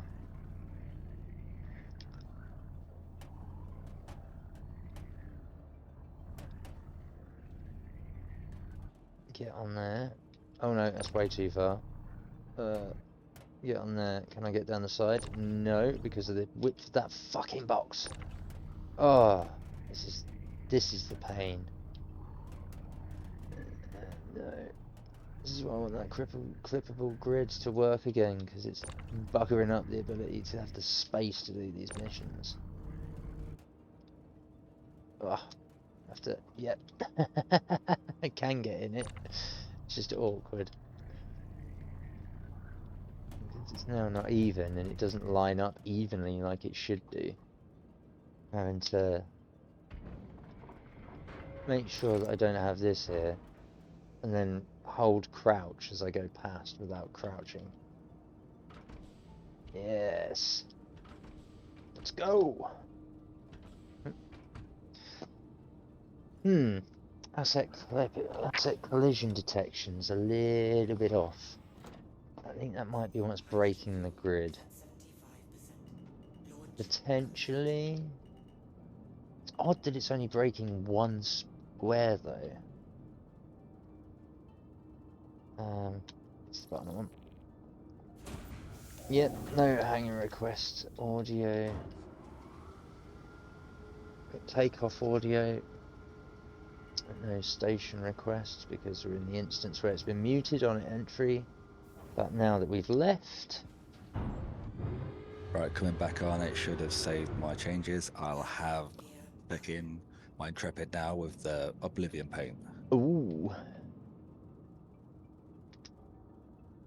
Landing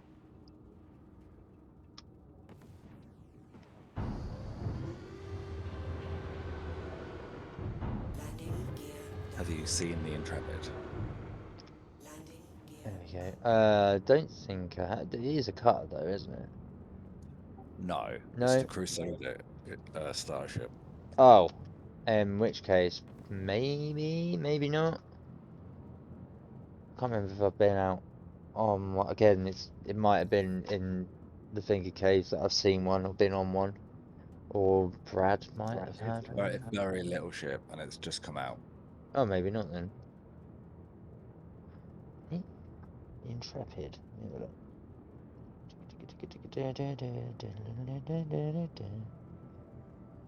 Intrepid. Yeah.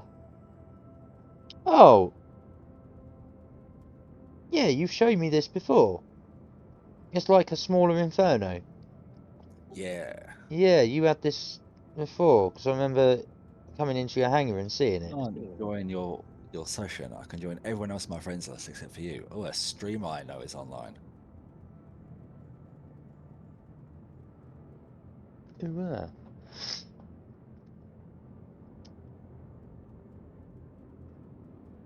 like I said, you know, that we've encountered this before where my account for some reason either bugs a ship or makes things a little bit difficult on joining a server with Yeah, being a it won't party. let me. Everyone else on my friends list is invite the party, join friend, remove from friends. For you, it's just invite the party, remove from friends. Oh, as if like the server or the shard's locked or full, but without the notification. I linked out normally. Huh. I didn't even come in last time, but yeah, for everyone else, it's invite the party, join friend, remove from friends. You haven't got the join friend option. What if I invite you to party and make you leader? Because then it could do the whole join leader thing, can't it? Potentially if it turns around and shoves it over, because it might be part and part. We've had this before with parties, haven't we? Was it 322 or 323, where I'd try to join you, and that happens to me, depending on which one of us was the party leader and how we joined into the game, whether we'd accepted the party in menu or whether we'd accepted the invite when we'd actually jumped into the game and we're on the same server in the instance. So I remember we had to we had to figure out how to jump in and out of the menu, and I think it's what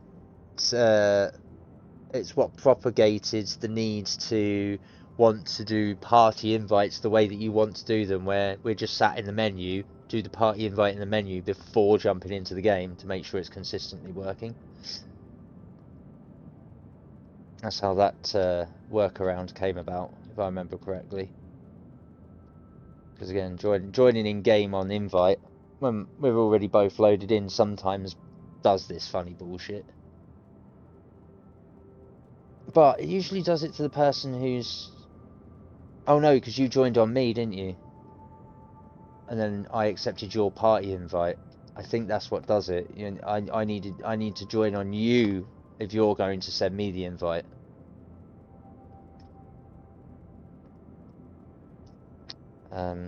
Right, let me let's do that. Let's do this. And where are you? Where are you? There he is. What am I doing?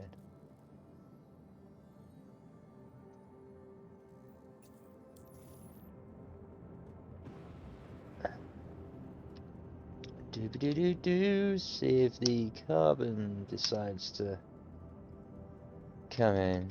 So you've made me leader. Have you joined in? I haven't got the thing. Let me try. Let me see if I can send you the...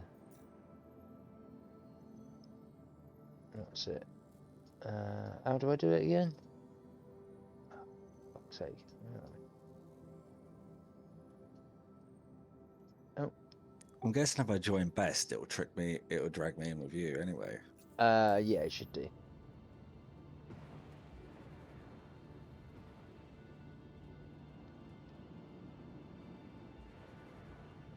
I'm at the party of one.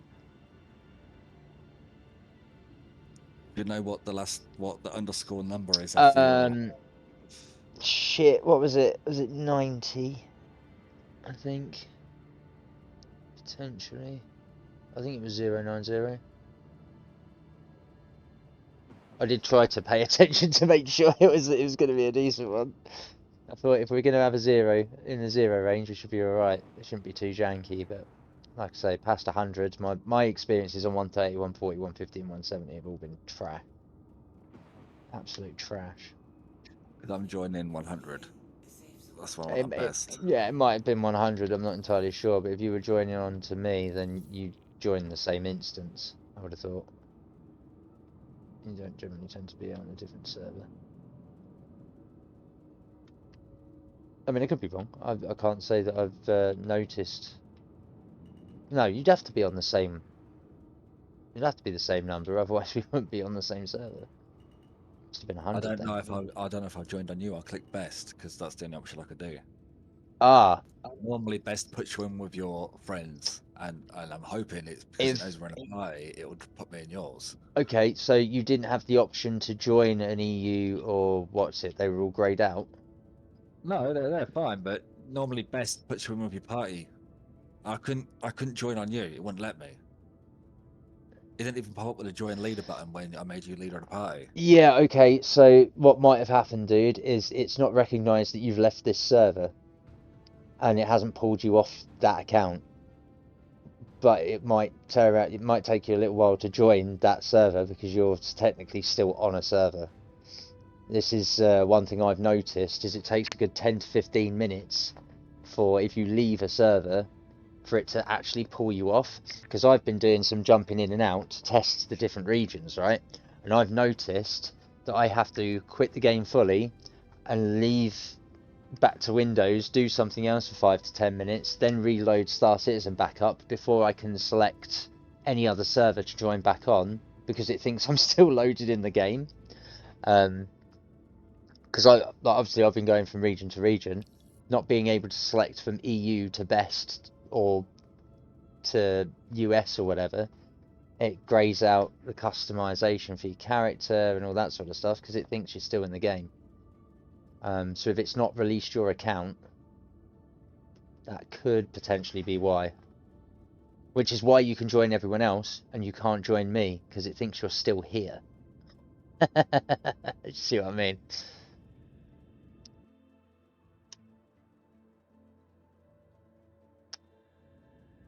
That's what I might find out, I suppose.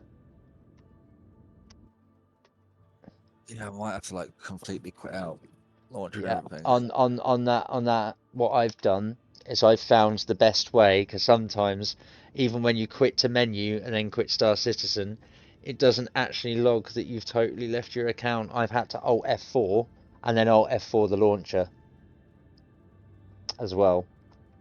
Just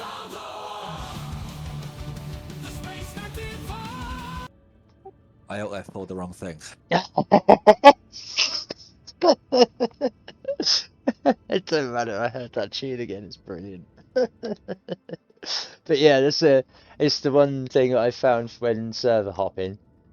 It Alt F4ing on both is the only way I found that gets your account to release quicker. So you're not sat there waiting 10, 15 minutes fully. You're only waiting a couple. But it's one thing I have noticed. I don't know whether that's because of the 401 build, because 4.0 preview wasn't like that. But you know, it's whatever they've got going on. It seems to hold on to the account for longer. Might be for consolidation purposes, might be to help with the persistence. It might be to stop people jumping in and out of servers, and for doing the whole replication, the duplication of items that they shouldn't actually have. Could be for any number of reasons. I put my money on that's probably one of the reasons. It's like a security thing. I still can't join on you, but I'll try best. Well, again, it might be because it still thinks you're on this server, and that might be the only way to pull your account off. Jump on a different server. It's got me to join into the same server again, but now I'm at Q49. Yeah, this is what happened to me the first couple of times when I was doing my resolution, when this first dropped. While I do this, I'll go make coffee. Yeah, no worries, man.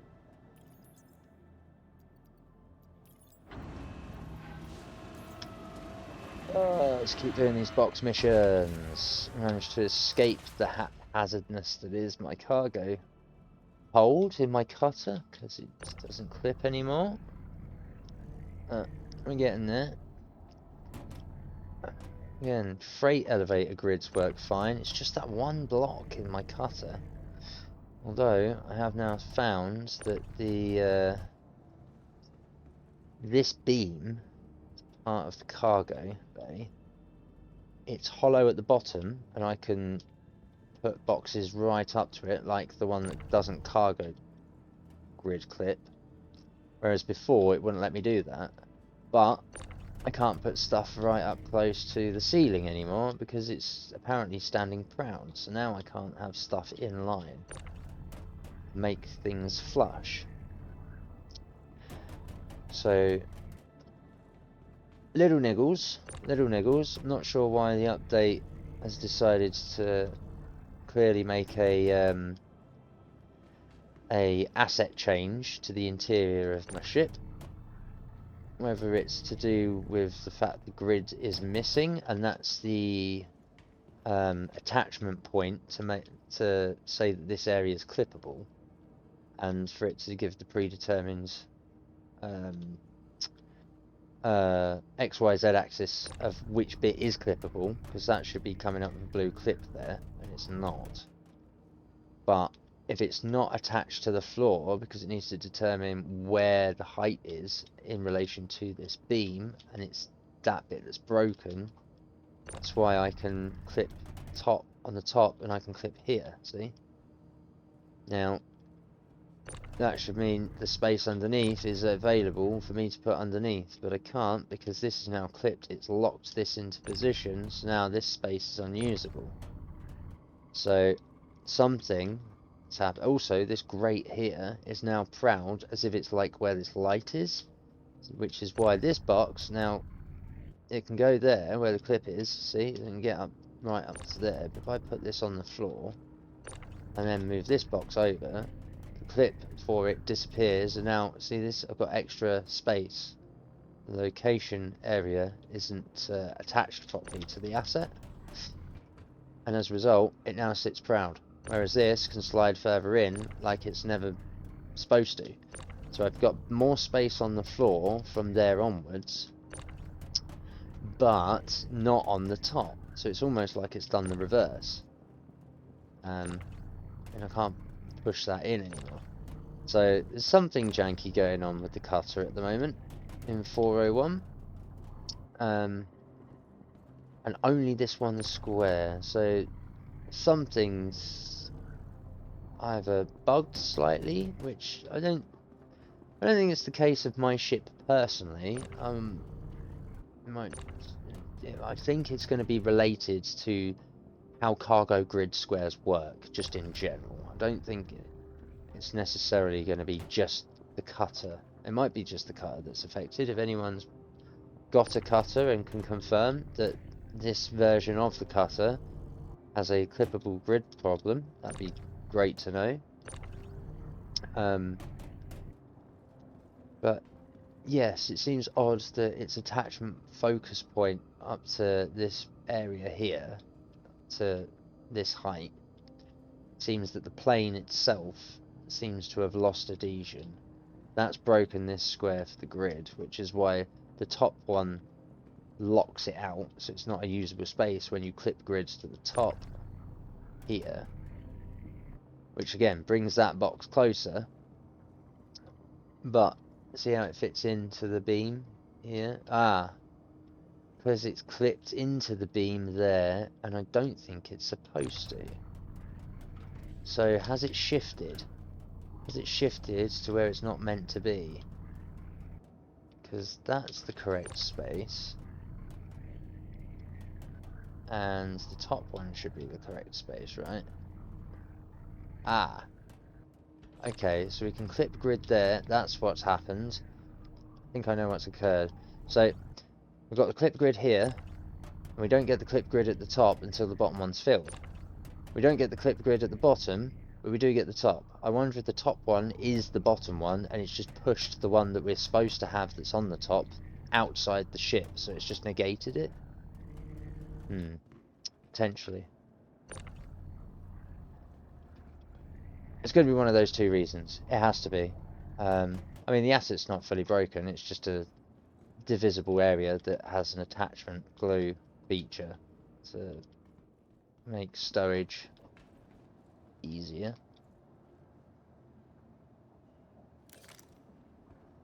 It's not terrible. Is that 10 skew? That is 10 skew. That's the carbon. So the carbon's going to go down. And that should make the... Yep, it's been complete. Stand here as usual. Are we going to get the money for when that disappears? Yes, we do. Cool. So that skew mission works. That's good news. Yeah, we don't want to fuck around with that. No. Close. I don't want to be mucking around with that shit. Door was permanently open. That's strange.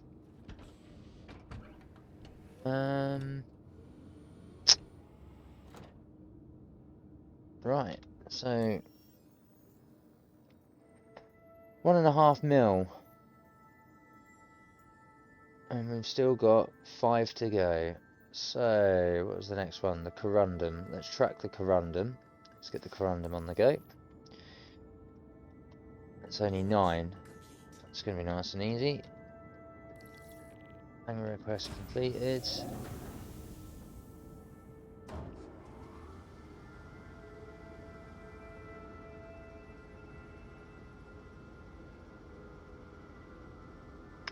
I've just realised that the my graphics view could come down to be 121 maybe. We might get a bit more on the visual of the HUDs. Yes, we do. Fantastic. That's not so bad. So that's a bit easier to see.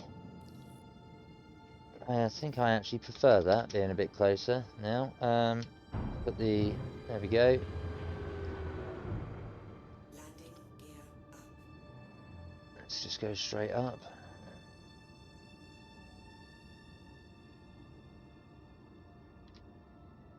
Now I can see a little bit of my altimeter. See how many 1,000 meters I am above. Surface level. Let's get the cruise control on. Let's whack that all the way up. Let's get the thrust going. Let's pull some heavy G. Yeah, it's read out a little bit. Whoops. Calibrate back to... What's it? Quantum drive is now off. Quantum drive is now off. Let's figure that. Let's pull this down. 500 should be plenty to come into Bajini. Lovely jubbly.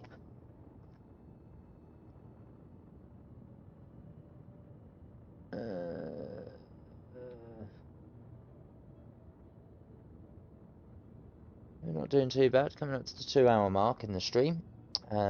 Props if you've made it this far and enjoyed the content thus far. If you're new to the stream, this is Star Citizen in the alpha. It's build 4.0.1, and I'm currently testing some game loops, which for me at the moment are cargo contract missions or box missions. I'm doing Area 18 Riker Memorial Spaceport to Bajini Point Space Station, which is directly above it, and just testing the build for the population of the SKU boxes at either end, whether it's the... we had issues with SKU not populating before the end of the 4.0 preview build, which made doing the missions that I want to grind out and show you that you can grind this game without having to buy ships in the store, and having to have quite a sizable budget to do so, for the most part anyway, to show that just a game package and this cutter on purchase equates to £70, $80 purchase,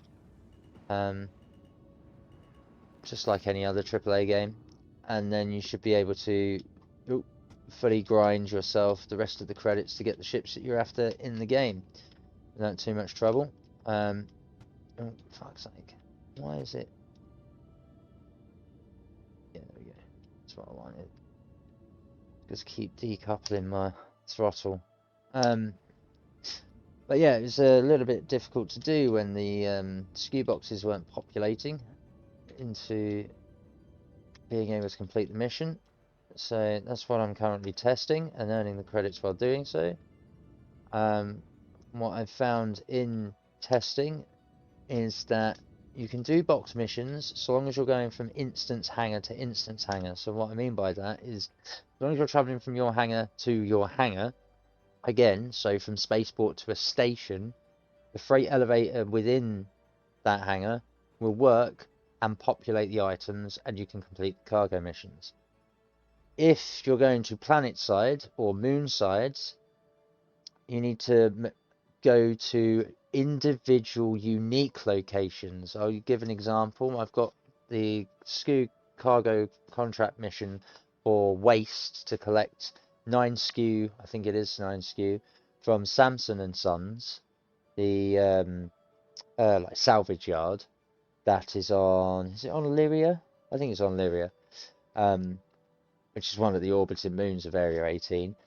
That is a unique location that has its own like asset management and makeup with where it is on that moon. Its freight elevator works because it's a unique location.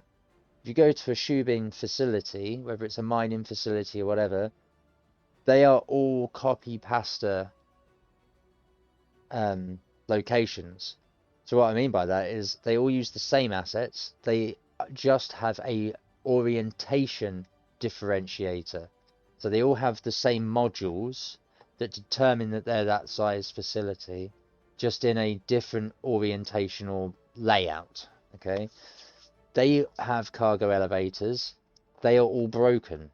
Each one that I've been to with cargo missions, whether I've been collecting from or delivering to, the freight elevator panel does not work.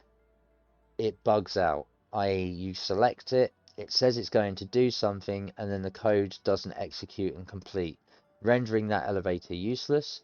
And if you've accepted a mission and collected the boxes from a station or any instance hangar that you've been part of, i.e. a station or a spaceport, you can't complete that mission, and then you've got useless boxes.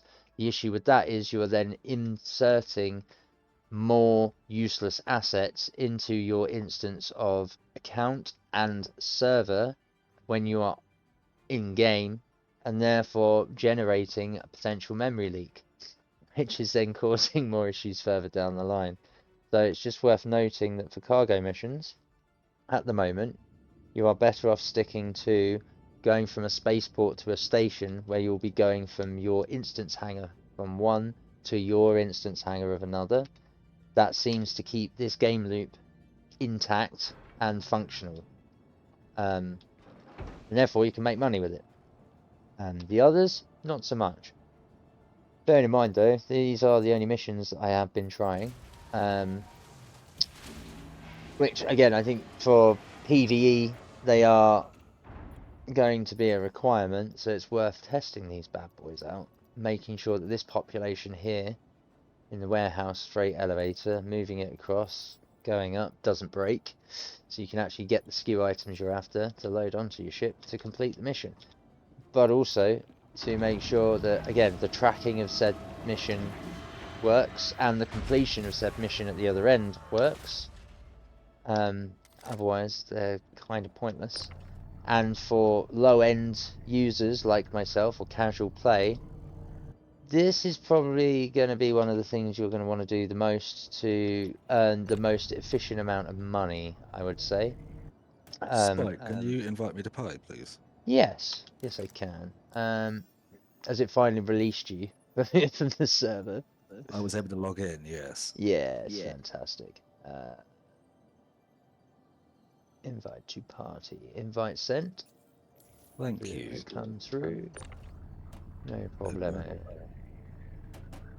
Yeah, I think I don't know if you've heard, but I think I found out what's going on with my cutter and why I don't have that clippable grid space. Okay, it's made me join 100. I think that's you. Yeah, it must Hopefully be I'll see your something. player location once I get on. Well, I'll see if you pop up because I'll get the party sign, won't I? But yeah, I think I know what's happened with my clippable grid in my cutter. I don't think I've lost the one on the floor. I think the one in the air is the one on the floor, and it's somehow become the one in the air, and it's pushed the one that's on top of the box outside the ship, which is why I've now got this area where my boxes, when they go towards the ceiling, they now jut out, and it's causing an issue with the ceiling part of the interior. It'd also explain why it blanks out the space underneath where I can't then put a box. It's almost like solid. I don't think it's because... Yeah, I get that. Okay, Yeah. I'll queue one. I'll wait. Yeah, no worries. That was another thing I also noticed. The load time to jump into a server since this build is a little bit longer to sort of reposition where you are. To get to your home location, but I think it's because the game's doing more checks, not with the anti-cheat, but just to make sure that your account's going to where it's supposed to go with regards to your home location and the items that you have. It feels like it's doing more checks anyway. That's why it's taking longer. And I think that's because it's loading people into the same rooms, but their own instance. Which is why occasionally you'll end up in a room with someone else, or you'll spawn in and then a person appears on the bed. I found it quite funny. But in those instances, I found it best to leave the room immediately. Otherwise, both instances for yourself and that person can break the room. And things start to get a little janky. Because obviously you're not supposed to be in two places, or not supposed to have two people in the same instance when you're trying to perpetuate an individual instance for someone. Okay. Okay, I'm stuck at queue of one. I think it's fucked trying to join your session. Yeah, it sounds like it's still trying to lock you to this server, which suggests that I'm either... able to log into no one else. Like, I joined another server. I joined where Eagles fly, and So it then is just somewhere this else. server then. Well, that's a little concerning, because it'd be interesting to see what the end of this will be like for me.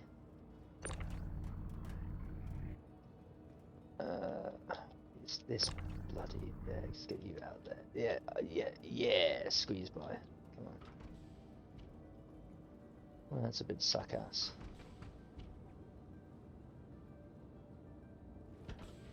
I mean, it could be worse. It could be fully broken. You could have ended up soft-locking your account to a shard. That'd be bad. Still probably 30 kb because it's still, yeah. Still trying to I'm get you out. stuck in the position of 1 on your server, but I was able to. I should have just stayed in the server I was on. Yeah, see, the other thing I've found, the reason I found this out, dude, and why I suggested the Alt F4 wasn't just because of the region jumping that I was doing between server testing. It was also because I found that the timeout time for if you're AFK, even if you escape pause menu, and if it dumps you off the server, it can soft lock you if you're AFK, and the timer is nowhere near as long as it used to be. I think it's to stop people from AFKing and just being around and killing game time or whatever. To either stop in-game timers counting down for them for things like your refinery stuff, where you can just sit there for a while.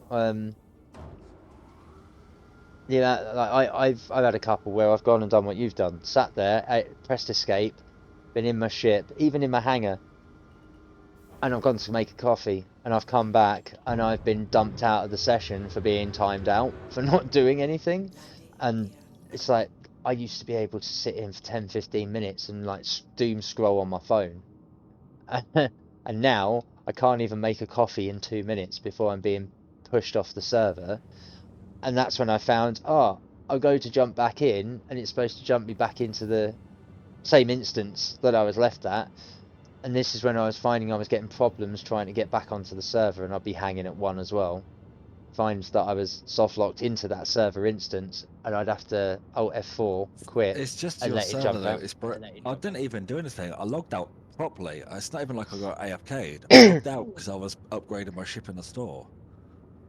I closed the game properly, exit the menu, and then quit. Yeah, it does do this sometimes. Again, it's right at the start of the 100 series as well, though. Like I say, 100 range seems to be the ones that are broken on EU. I'll go back on Boom Kills one. Yeah, no worries, man. Like, whatever you can do to get on and play, innit? It's all part of the testing. But yeah, I just thought I'd let you inform you of what I've found in the testing. Because again, I had this when I was doing my resolution setting up so that I could stream out, and when I did finally get it working, I had issues with OBS. So I ended up having to just call it quits because I got so frustrated. Build coming out for later this week on the PTU. Oh, I'm not going to touch PTU. I'm going to keep on this. It was the same as the hotfix build. I went on the hotfix build, and the hotfix build broke my game. I had to downgrade back to the live version. Played live, got it working again, and then they brought out the hotfix version for this build and upgraded it again. But it's been fine since. So it just there seems to be a mismatch or a non-correlation between like build version and what each server can run.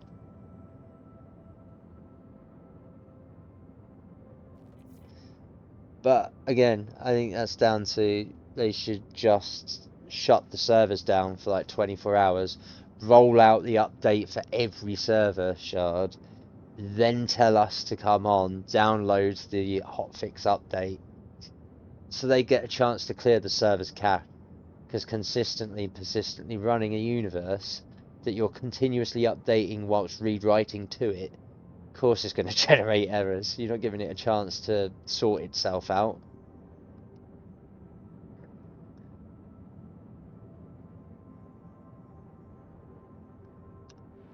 That's my opinion anyway. I could be wrong. That's what I would do if I was them. Because then you're guaranteed to flush out any potential cached files that might be causing issues or any temporal issues. What's this thing got? A Rhino? No. I want an AD4B. Oh, do I get it?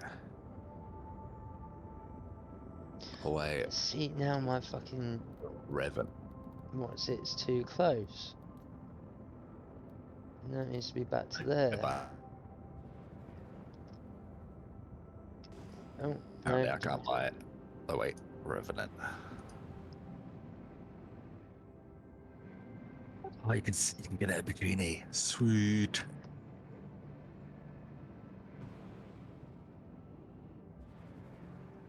Yeah.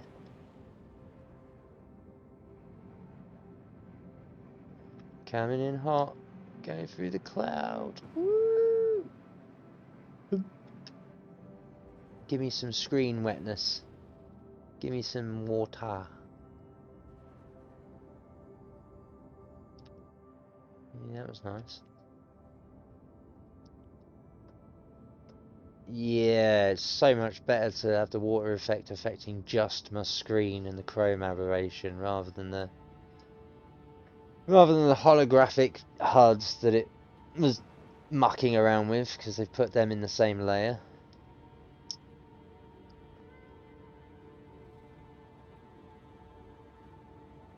Oh, yes, so much better.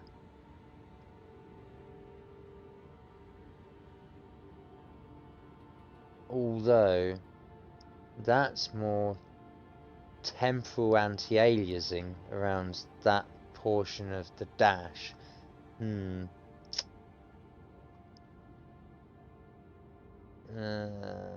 Might just be because of the depth of field, though, for that particular layer. We can definitely tell that water's an overlaid wrap, and that it's texturizing in the wrong manner with regards to the interior of the cockpit. Oh well, it's not massively major, it's just untidy, don't mind that. I prefer stuff to work and be a little untidy than just break and not work at all. Let's go. Yeah, spin you round. Let's see if this box works. Instance is working. Yeah, that's all working. Let's get them legs down. Yeah. The mute, blanket mute for the hangar is on. We're not hearing the instance of other people's hangars and noises. It's good, but then we don't get our internal ship sounds until we leave the ship. I've come to expect that. That's fine. I don't mind it that much. I'd rather this than hear a load of noise outside my own hangar. It isn't my own, because sometimes it was ear-piercingly loud. There we go, now we've got sound, now we've left the ship. And now all our ship sounds will have returned. So that's good news. Let's have the freight elevator up. What credits are we on? We're on... Yeah, just coming up to 1.5 mil. We're going to be more than 1.5 mil after this. We have another 3 missions to go, or another 4. Can't remember exactly. On the grinds to get that vulture back.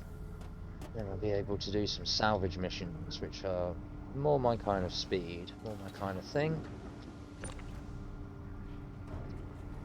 So far so good, nothing game breaking today. The little issue with our helmet and its box asset phasing through some inanimate scenery, furniture, made it a ghost object. You have to return it to normal by multi-tool selecting the box, dragging it out of the item it phased through, and then leaving the instance of hangar to the party member, good old Cefaldo, and then on return to the hangar, the previously ghost asset helmet box was suddenly on the floor and interactable and wearable. So I managed to fix that item, but it does mean that I fear, well, no, fear's the wrong word, I feel that on exiting tonight, the helmet itself in question that I'm currently wearing may potentially become a problem the next time I sign on. Either it'll be missing or potentially glitched, which will necessitate another purchase of the item. Not a problem. So here we go. Let's contract finish this. Down she goes. Corundum. I'm going to get the 9 out of 9 delivered. It hits the floor. 9 out of 9 delivered. It's complete. Is it going to give us the cash? Or is it going to be like the aluminium? No, it gives us the cash. Sweet. So it was just that one instance of aluminium then. Yesterday. Bust. Okay, not so bad. So far so good for the cargo contract missions. Repeatable game loop. Currently working. But only from instance to instance. Instance hangar to instance hangar that has freight elevator, should I say, or unique locations such as Samson and Sons. Wouldn't bother doing it to a mining facility or where there's multiple or something that's just numbered. They are ones that seem to be broken, and see if we can find an example in the map. So yeah, area 18 to Bajini Point's fine.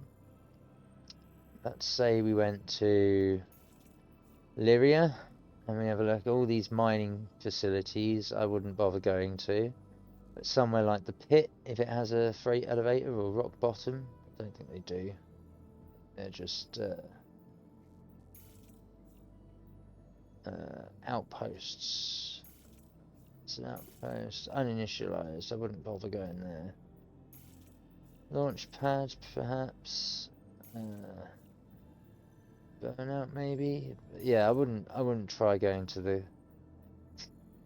the Shubin processing facilities or mining facilities for their cargo missions. They don't seem to work. Having tried them and tested them, their cargo elevators, their freight elevators are the ones that seem to be broken. And like I mentioned earlier on stream, I assume it's because of the copy pasta nature of the modules, and they're all broken because they all share the same code for that freight elevator. Whereas somewhere like Samson and Sons, which isn't on here, it's on Walla, I've just realised. Is it on Walla? Yeah, it must be on Walla. Is it on Walla? Let's have a look. I believe so. Good times. Yeah, there we go. Samson and Sons Salvage Centre. That's a place that works with its freight elevator because it's a unique place that has its own asset there.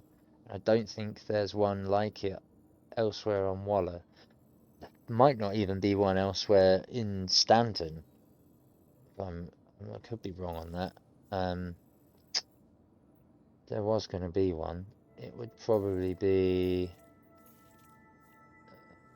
Don't think we got one at Orison. Let's have a look. Is there one or not? I don't think there is because it's just a massive gas giant. Cloud Rest Retreat, no. Imperium Park.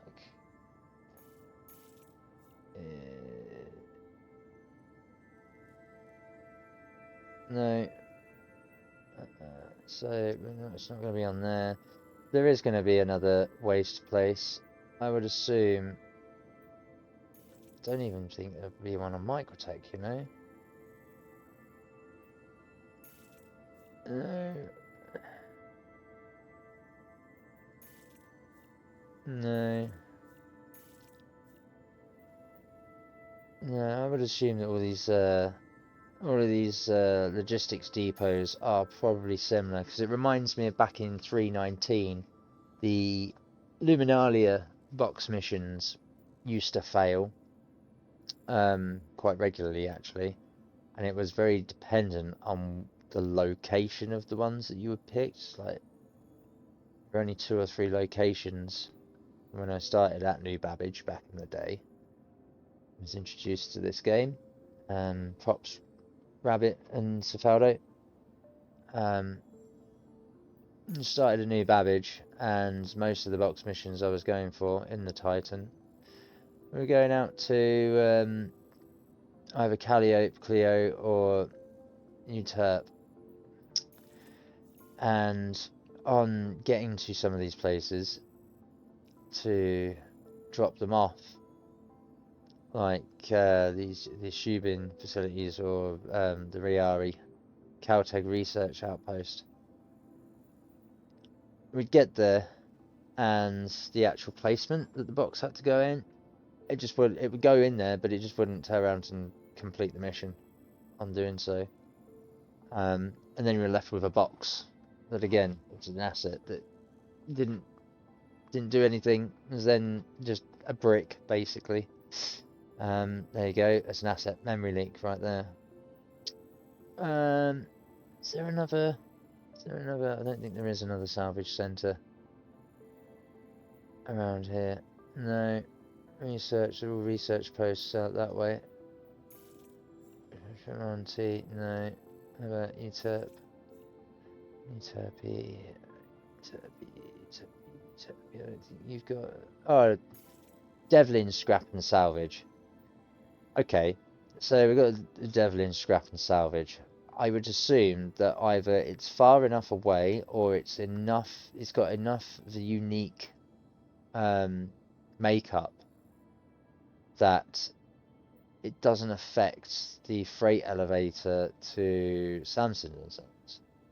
But that may be worth testing next, is after doing these box missions, making our way over to Microtech to see if the Devlin scrap yard is similar to Samson and Sons, and try and determine if a SKU box mission to it also works. If it also works, then clearly the scrap yards, there is either no broken code in their freight elevator coding, or their instance is unique enough to not be affected by the cargo freight elevator break. Whereas the Shubin mining facilities, and let's assume the research outposts, because they are numerous and all share the same code, that clearly there's a break somewhere for them all to be affected. Because I've been to a good 5 or 6. It might just be in Area 18. Oh god, my thing's opening. Oh, my Intrepid's it's such a it's a bit janky. It's a beautiful ship. Yeah, nice. So yeah, stream. That could be another test point. See if it's just the area that's the problem, or if it doesn't happen over at Microtech, we can narrow down that it's not necessarily the area and the facilities. It is more likely to be the coding for the multiple instances of the same thing that are being affected. Because again, there's way more instances of mining facilities and research outposts in Stanton than there are of the salvage and scrap yards. So it could potentially be localized. It may well not be localized. I've got a feeling it's not going to be localized. It is just going to be the copy pasta nature of those places and the uniqueness, the individual uniqueness of the scrap yards would seem to be why, yeah, would seem to be why they are broken and the salvage scrapyards work. So, as part of that, I would suggest, if you are playing this game, cargo missions, you keep to instance hangar from spaceport to station, and from the individual instances of uniqueness, not the facilities, they are broken, but for example the salvage centre or the scrap yards, should I say, because they are few and far between. At least that's my experience, and from what I've tested so far, seems to be the way to go.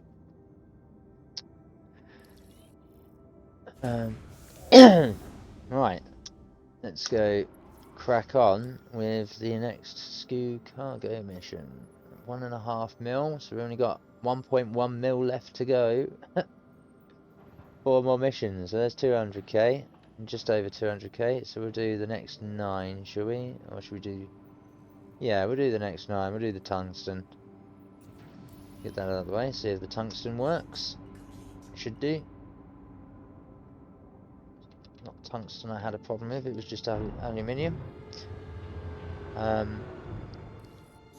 gear up.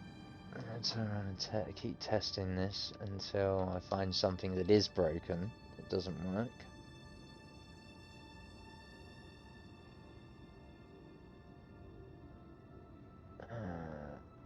Let's get up there. Let's pull some serious G. 5, wow, several G, nearly 10 G.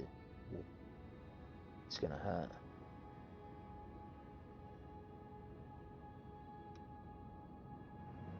Come on, get above atmosphere. 7,400. That's where we go. Just the cruise control on, like the velocity up, and off we go. Yep. Yep. Set that to around 500 for the approach, maybe a bit faster. Swing it out to the right. Get a little bit of left roll on. Pull that outside. Maybe not that much though. It's a bit too far. There we go. Right. Get that down. We're in 11.3, 11.4 kilometers. Virginie, that's our hail point.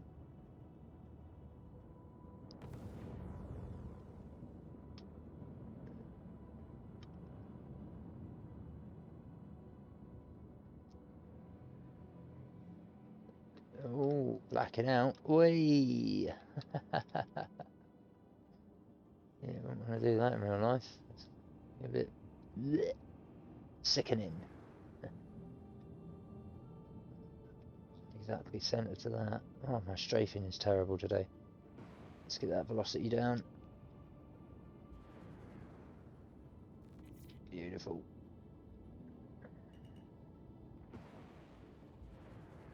It turns 50, take off the cruise control. Oh, it takes forever to turn off. Oh, did we just hear an accidental instance of a...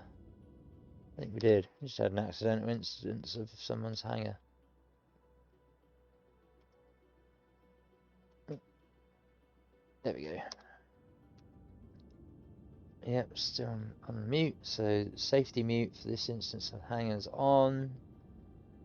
Only undoes when we get outside of our ship. There we go, now it's returned. Let's lower this for the tungsten. Is the skew in the warehouse? That's the next question. Titanium, tungsten, there she be. Stick that on there. Let's lower it, lowered, let's raise it up.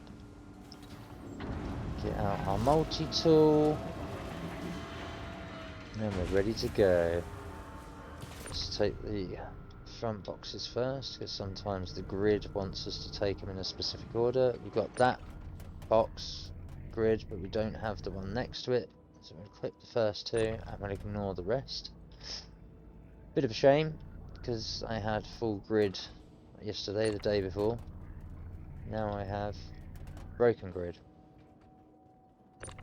But only one square, one cube. This bottom cube. I have the top. I have this one, but I don't have this one. Not too fussed though. Again, my initial thought is that this cube is actually this bottom one and it's pushed the original one out the top. Which is why I now have it. some collision issues here with this grate and this grate for these boxes and these beams. But it is what it is. I'm not too fussed. I can still do the missions. They complete. I can make money. Let's slam these in next to each other. I want to see how much I could fit in the Intrepid as a joke, but it doesn't say because I've got 8 as a grid. And I might better stuff like a few boxes inside it. Yeah. But see, that's the thing. If your grid is also playing funny buggers, at least we know it's not just my ship. Yeah, it'd be applying to grids in general. I assume it is just the cutter at the moment as an asset that's funny, but if it is all grids in some way that are ship-based rather than freight elevator-based, then that'd be good information to have. To know that it's not just me. Oh, no, didn't want to grab you. What are you doing? Oh, no. Now I can't. Funny. No, no. Oh, ow, ow. No, no, no. Shit. No. No, you don't, box. Fuck off. What do you think you're doing? Oh. Oh, no. Look now. Fuck it, thanks.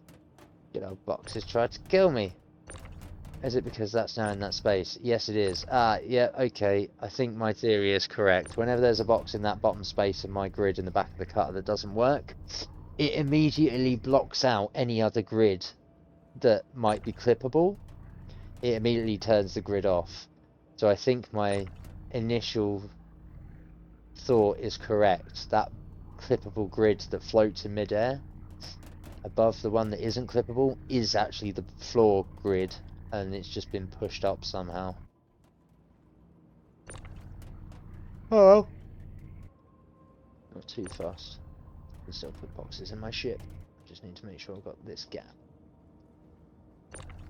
Come towards me, my pretty bullbox. There we go, that'll do. No, don't pull it off.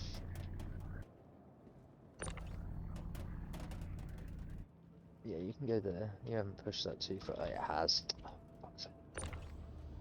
So it needs you to be here. So I can slide you to be there. Give me enough space? Yeah. Come on, tungsten. Get on my boat.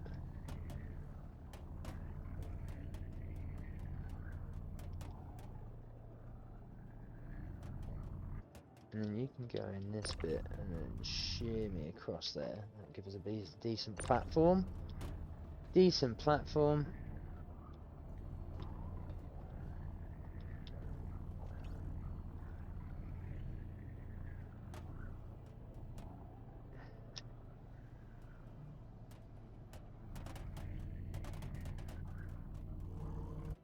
Yeah, that slides that into there. Yeah, that slides that into there. Fantastic.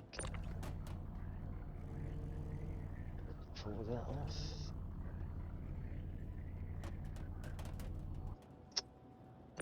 Oh, well that was untidy, but...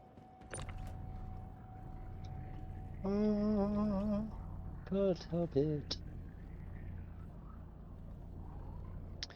Oh, I'm gonna have you on the floor, because there's enough space. Beautiful. Close that up. Let's get into here. Put the multi-tool away. Let's get our fly on. Let's just double check this.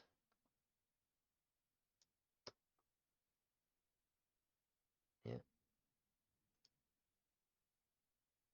Yeah. Okay. Cool. Back. Launch can be complete. All you want. We're gonna set that to there. I'm gonna do this. I'm gonna go for a quick pee.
And we're back. Welcome back. Thank you very much. Oh, yeah, right. Let's open these hanging doors.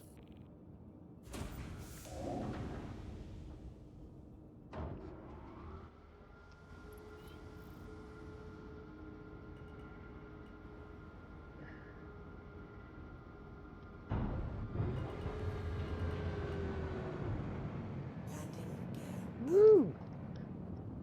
Probably shouldn't have turbo thrusted out of that hangar, but it looks wicked. Did look like I drifted around a bit. Gotta love it. There we go. Yeah, I'll do. Beautiful.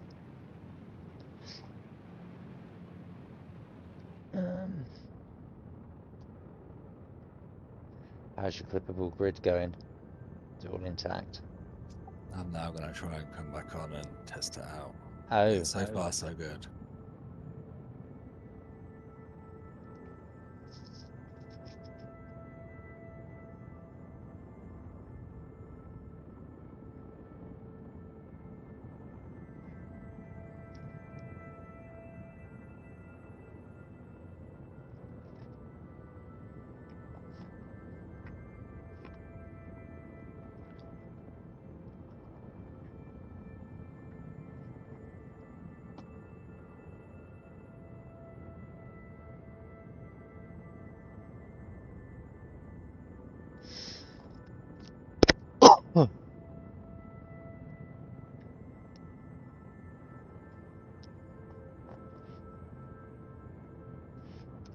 Got some, yeah, I've got some beautiful re-entry graphics again.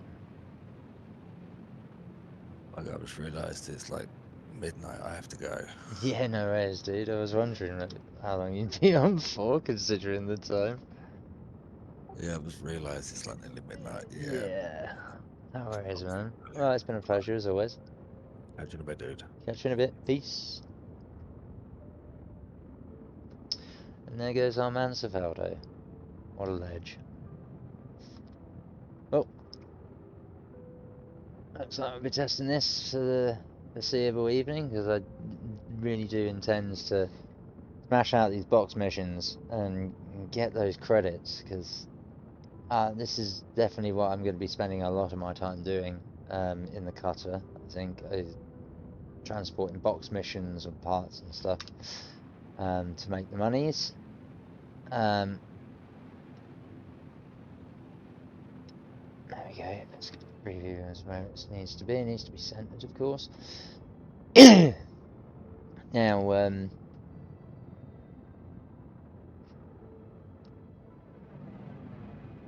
yeah, I want to get this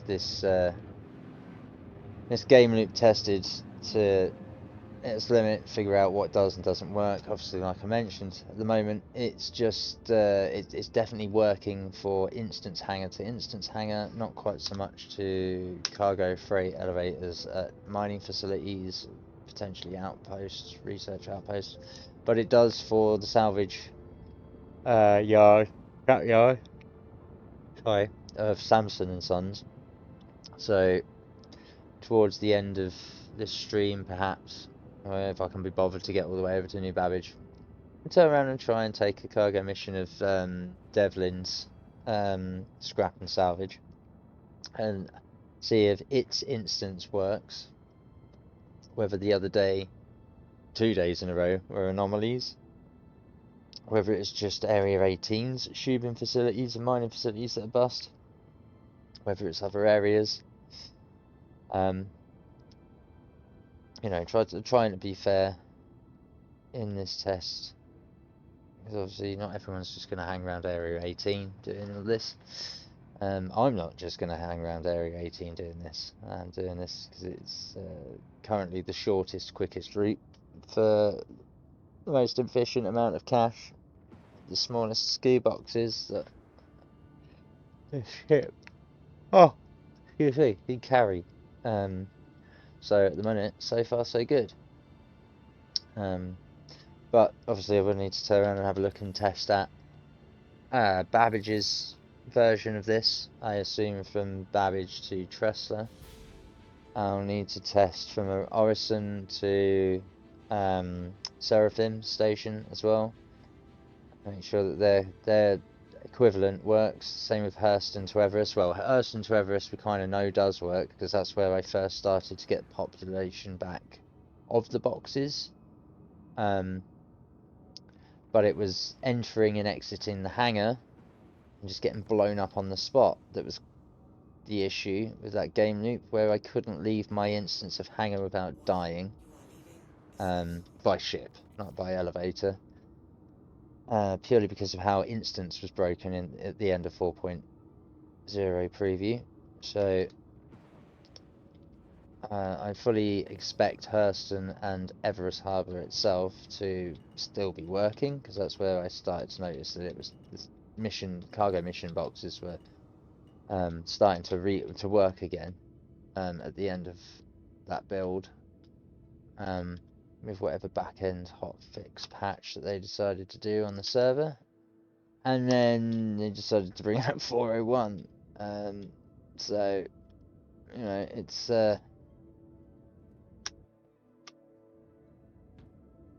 just making sure that we're consistent and testing across the board, which I will be doing.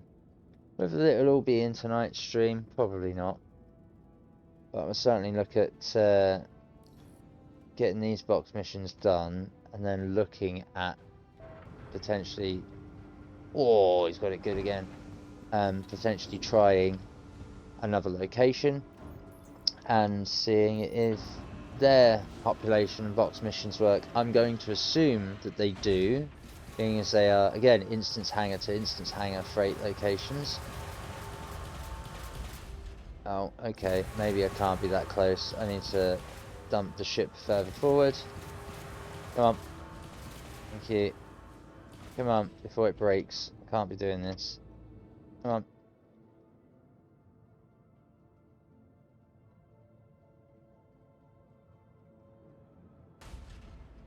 Okay. I parked it a bit too close. So you can get too close to it without touching it and it will still jam the freight elevator up. That's a shame. Though I suppose with a great door, it needs a certain clearance path for it to operate. And it wasn't in the thing, it was on the line, so... But, by the by, that's, again, something to note. You can't be as close as I managed to perfectly park it, or the elevator doesn't work.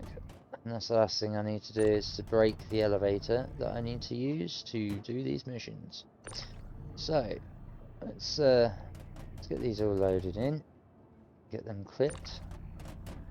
I am a little bit gutted that the grid for my cutter doesn't work, but at the same time, not too fussed that I get more space.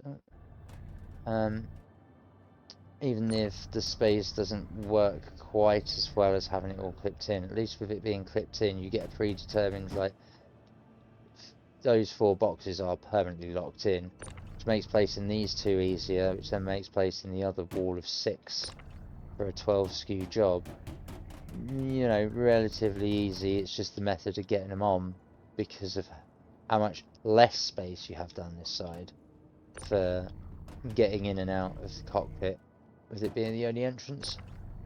Not too much of an issue. Oh, excuse me. Damn, I'm running like a beast. And yet I'm not tired. Must be the coffee. Coffee's wearing off. Or it might be my tablets, actually. Who knows? But yeah, so far so good. The completion and execution of the code seems good. Not suffering from too many memory leaks, at least for my particular instance, for what I'm doing. Haven't come across anything too game breaking as of yet, but I'm gonna hold your breath. This is Star Citizen, and I don't want to jinx it, but I probably now have, so we'll soon find out as we go further on. Yes, we want to complete those. Confirm, it's now in transit. That's that done. It's going to stand here in the keep clear area. Wait for it to appear. Wait for the money to be deposited. Yep. So taken off the tracking. Takes off the tracking, it's awarded us the AEU. There you go, 1.6 mil. So we're now 1 million credits off. 1 million credits off.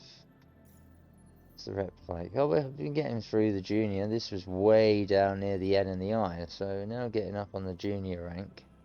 That's good to know. Still only neutral with Kovalex though.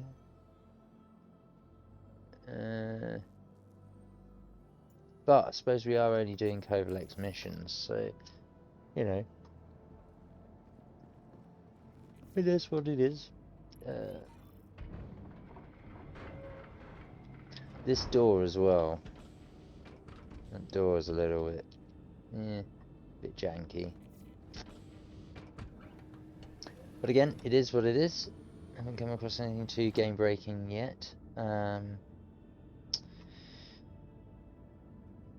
I don't want to jinx it too much, but here we are. Let's open that hangar door. While it's opening, let's check the contracts out. Oh, we'll do the map. Where are we? Yep, that's us. There we are. Look. Beautiful.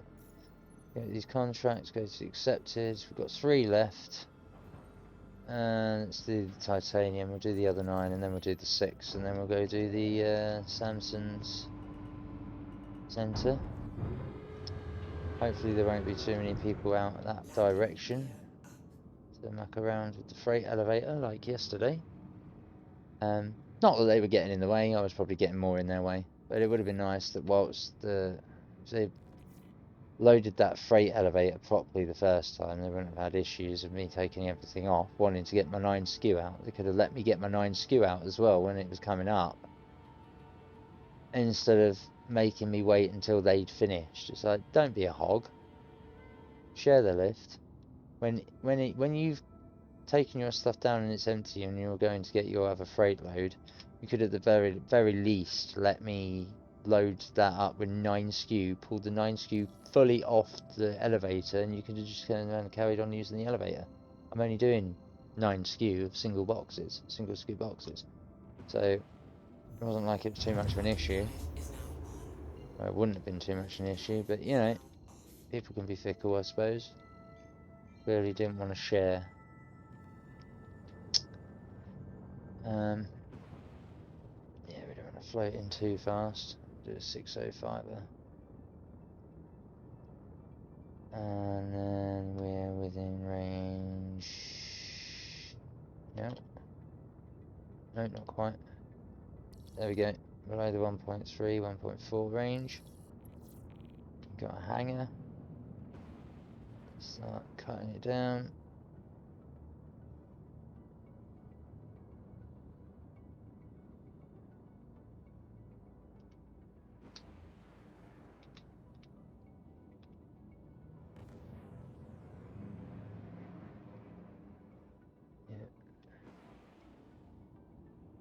There we go.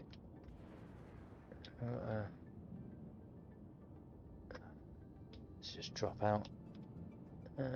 Ooh, that's a bit fast. It's faster than I'd like, but you know what? Not too fast. As long as I don't hit anything, we're all good.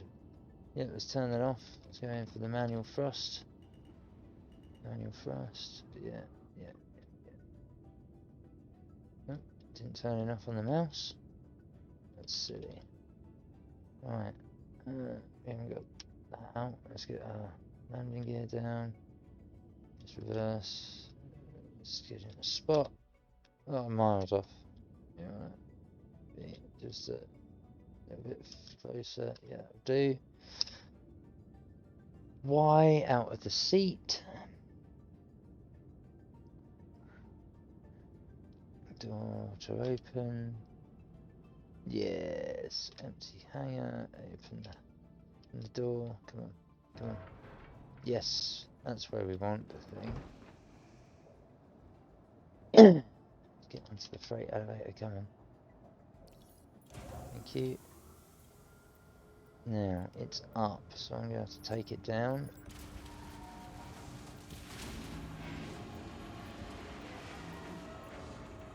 And now that it's down, what were we going for? The titanium was 9, wasn't it? Yeah, so titanium. Oh, look at that. The last two. So we've got the titanium, then we've got this. And then that's these two. These ones done. Oh, what am I doing? I've loaded it and I didn't bring it up. That was silly. Titanium, load up. Uh-oh. Oh, I thought for a second there it was going to break. It didn't. We're good. Heart-stopping moment, as it took a while to load because I had to turn around and go back to the screen to select it and tell it to go on the elevator again. Clearly didn't like that because it was already thinking it was on the elevator. It just hadn't completed because I hadn't told it to raise.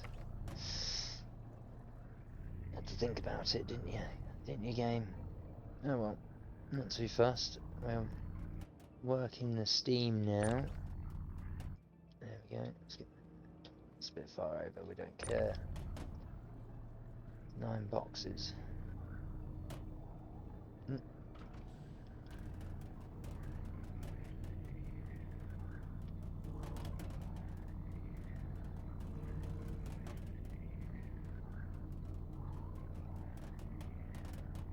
No, we don't want you doing that.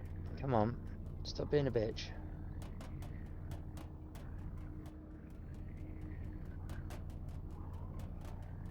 There, that's where I wanted it. Thank you. Ooh, just enough distance.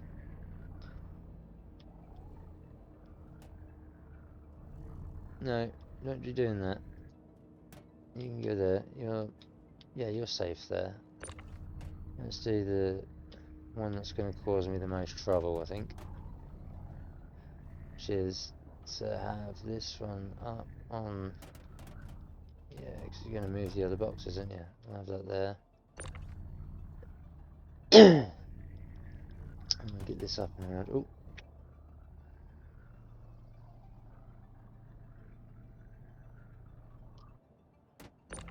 Yep.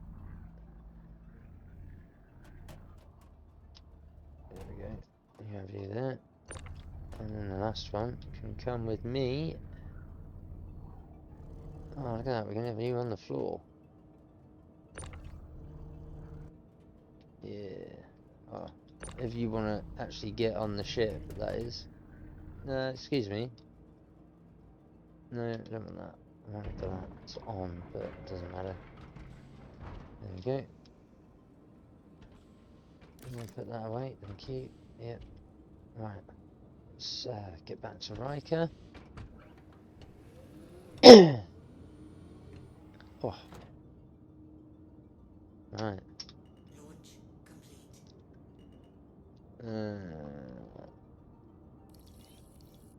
Any requests? Landing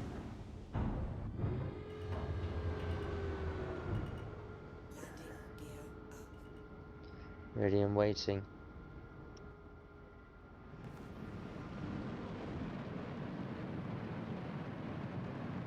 There she be.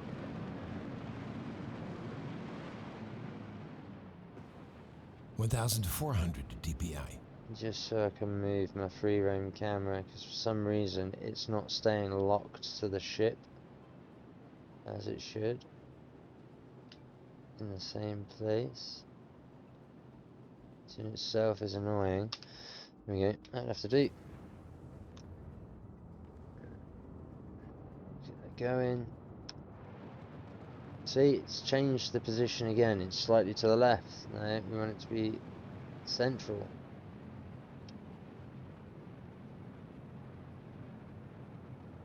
There. Yeah, that's better. Right.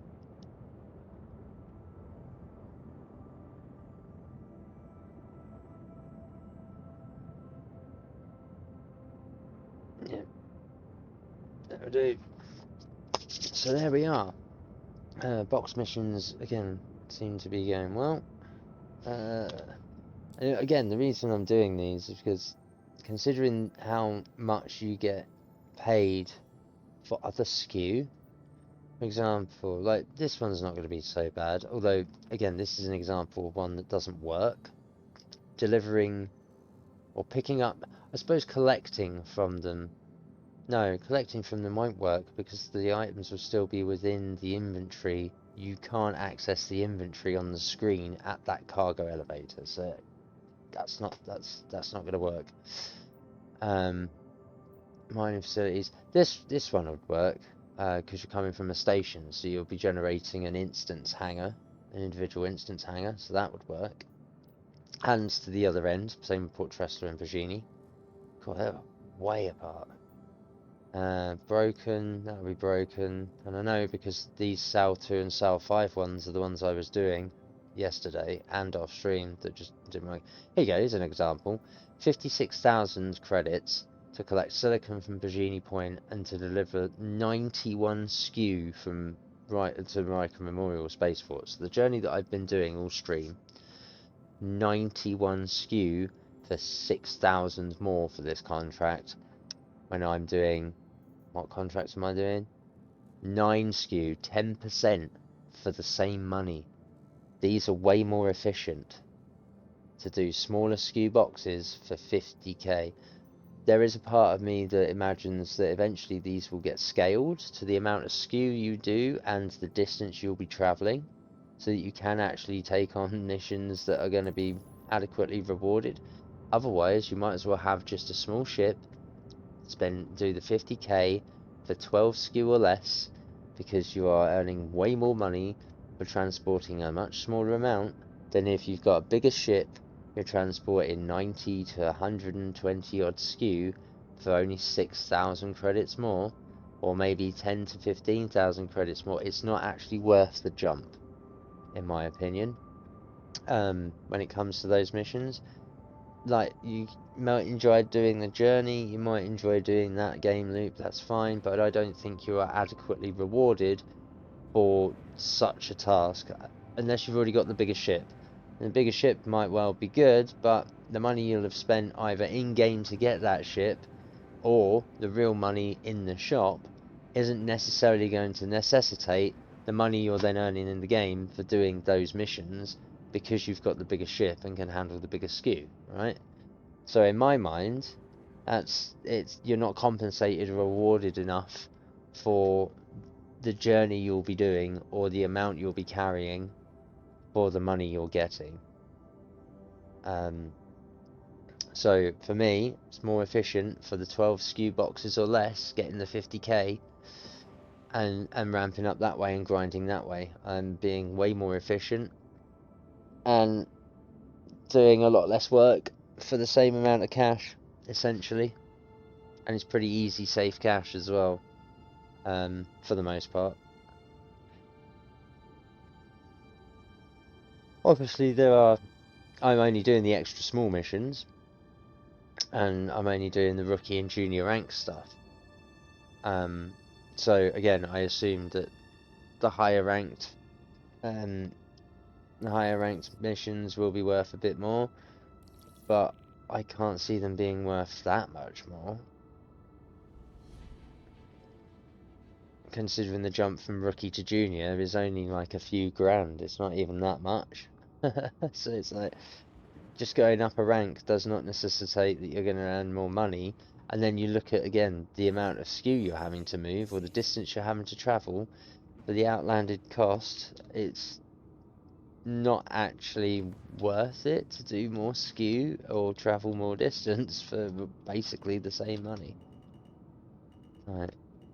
So there are some things I think that need to be thought about scale wise in this game when it comes to some of these missions.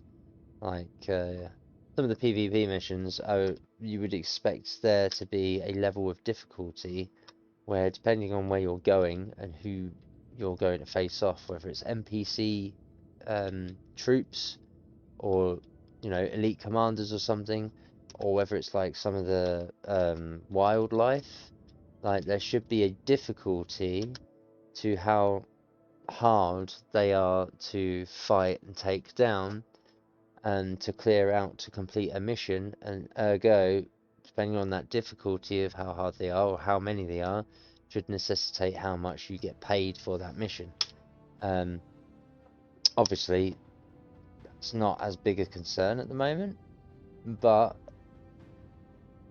it does mean that everyone's on a level playing field in the I'm sorry. earnings. Due to inactivity, we have been forced to assign your landing zone to another customer. No, you haven't, because I'm in it. I've landed. Are you mad? So yeah, there are a few things that need to be resolved, I think, with regards to, like, the ranking system's great, where you need a license to rank up to be able to earn bigger monies. That's fine, but the jump to those bigger monies, I don't think at the moment is big enough for, like I say, some of the things that you'll be doing, the difficulty of the thing you'll be doing, the money you'll have to outlay to do the thing, either because the ship cost alone or the cost of the fuel and what have you, or perhaps the items and materials you need. So yeah, I think that the compensation to reward for these game loops, yeah, okay, we're testing it. Yeah, you don't want to turn around and have too higher earnings and what have you, because you just turn around and try and do the higher earning ones all the time, right? Oh, but it does mean that there's a disparity between doing larger skew stuff in cargo missions than there is the smaller. You're not fairly compensated, and I hazard a guess that having to take on contracts like bounty hunters and stuff, obviously there'll be times where you'll be fighting ships that have a better armament class than you, better speed, better targeting system, what have you. The NPC might be better and therefore harder, you know. So it's like, at what point are you, if you're doing a junior rank mercenary mission, a bounty hunter mission, and there's 3 ships you got to take out, what is the likelihood of your one ship, depending on what you turn up in, taking out all 3 of them without getting damaged, right? So then you've got to factor in repair costs afterwards. Obviously, they're going to be quite small. But what is the difficulty rating of the bounty hunter? What kind of ships are you going to be fighting? Are they going to be, is it a security challenge where you're having to take out someone who's causing a ruckus? Or is it a lone shark? Is it like 3 or 5 ships? What kind of ships are they? Are they going to be little tiny fighters? Are they going to be like medium class or medium sized, like warship of some kind? Or is it going to be like a capital class battleship? You know, what you need to know what it's going to be to grade it, to figure out how difficult it's going to be for a solo person to do, to then give them the right amount of credits in compensation for taking on that mission. Otherwise, what's the point in doing all of the more expensive missions, or the harder missions for the same money? It's definitely one thing that's a little bit off kilter in the game, but again, like I say, it's probably not a priority at the moment, considering. Okay, we deliver the titanium. We just see that titanium go down, yes? I think it's the titanium that's broken. Do we see? So I've just delivered that, right? Or is it the quartz that I've just delivered? Did I pick up the wrong thing? No, I did pick up 9 stuff. Didn't I? Yeah, okay, so it's the titanium that's now broken. No? Yeah, I've put them all on there, haven't I? Yeah, that was all 9 skew of the titanium. And yet... There we go, so I've turned around and found the one that's broken today. It's titanium.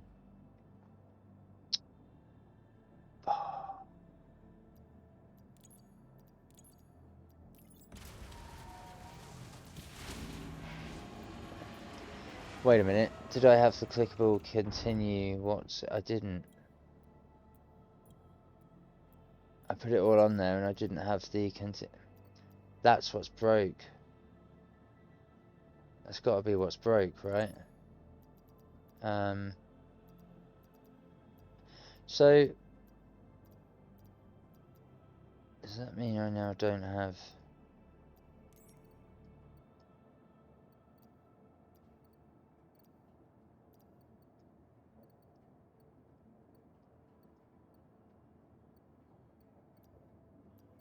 Yeah, we got them. We got that one ammo. And utility, we get the weapons. Yeah, okay. So we didn't have to continue. What's it come up? I don't think. I'm gonna have to look back on the stream for that. At 3 hours. 3 hours is where I bang on 3 hours. Okay. So at 3 hours of this stream, I went to complete the titanium mission. I'm pretty sure I went into here, loaded it on. It was on deck. I lowered it, and it didn't come up with the complete continue screen. And it should have. So that's one box mission that I've done. I'm not going to get the money for because I can't complete it because I've just taken the boxes, put them on. Yeah, okay. And it's not counted the delivery of those 9 boxes, even though I have just done it. Oh, look at that. I now can't abandon it either. Oh, that's annoying.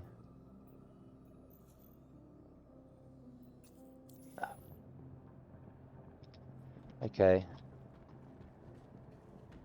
Well, we found the broken box. Now, there's part of me that kind of doesn't want to do this quartz, but we'll do the quartz.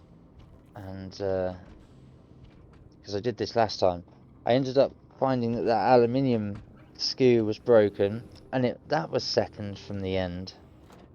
I wonder if it's then second, if it's not alphabetical that breaks it, maybe it's the position of the contract. Because that's the 5th contract out of 6 for this location. And it's the 5th one that aluminium was that broke. And now it's to titanium that's in position 5 that broke.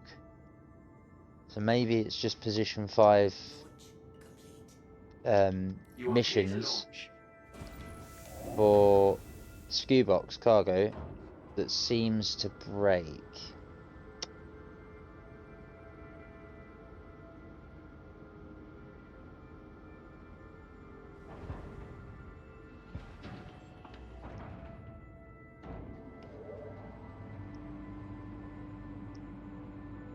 Yeah, no, that's fine. Is it because it did a dump? Maybe.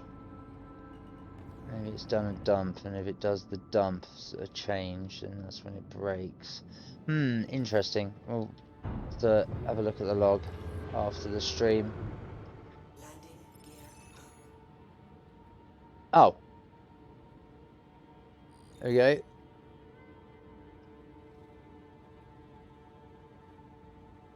So it's completed it. Did he give me the cash? No, not yet. Or is it because I tried to abandon it? That it did just complete it, right?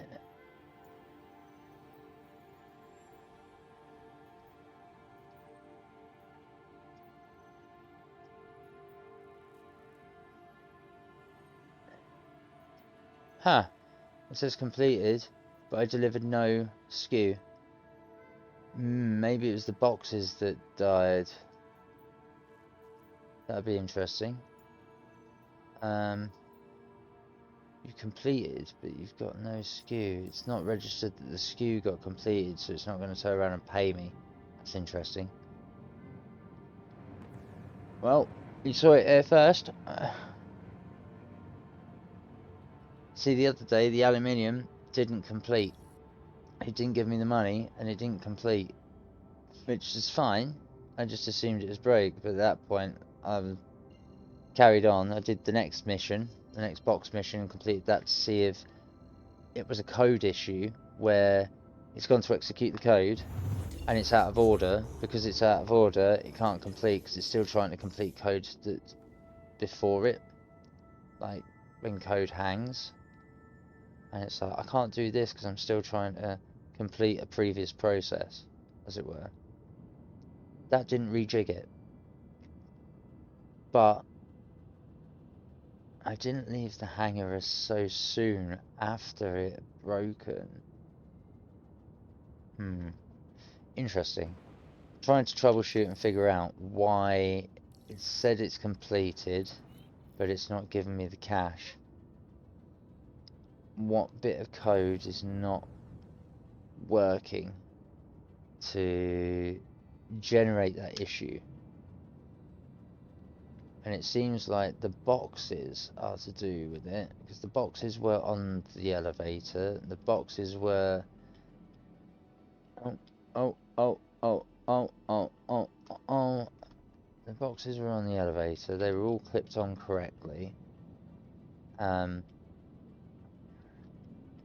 didn't leave the screen prematurely. I didn't get the continue. I'm pretty sure I didn't get the continue to complete mission screen on the freight elevator's interaction screen, right? I mean, I could be wrong. Again, I'll have to check the stream at 3 hours to see if it did pop up. If it didn't pop up, then that is one. The speedo on this thing. What the hell? Oh, for fuck's sake! Come on, stop being a dick.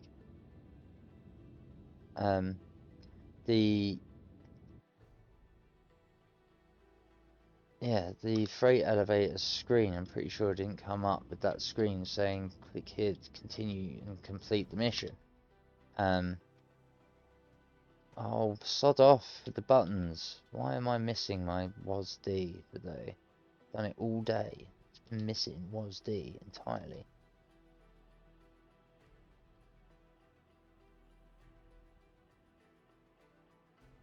So, yeah, I'm trying to figure out if it's asset related, whether it's instance related, whether it's mission related.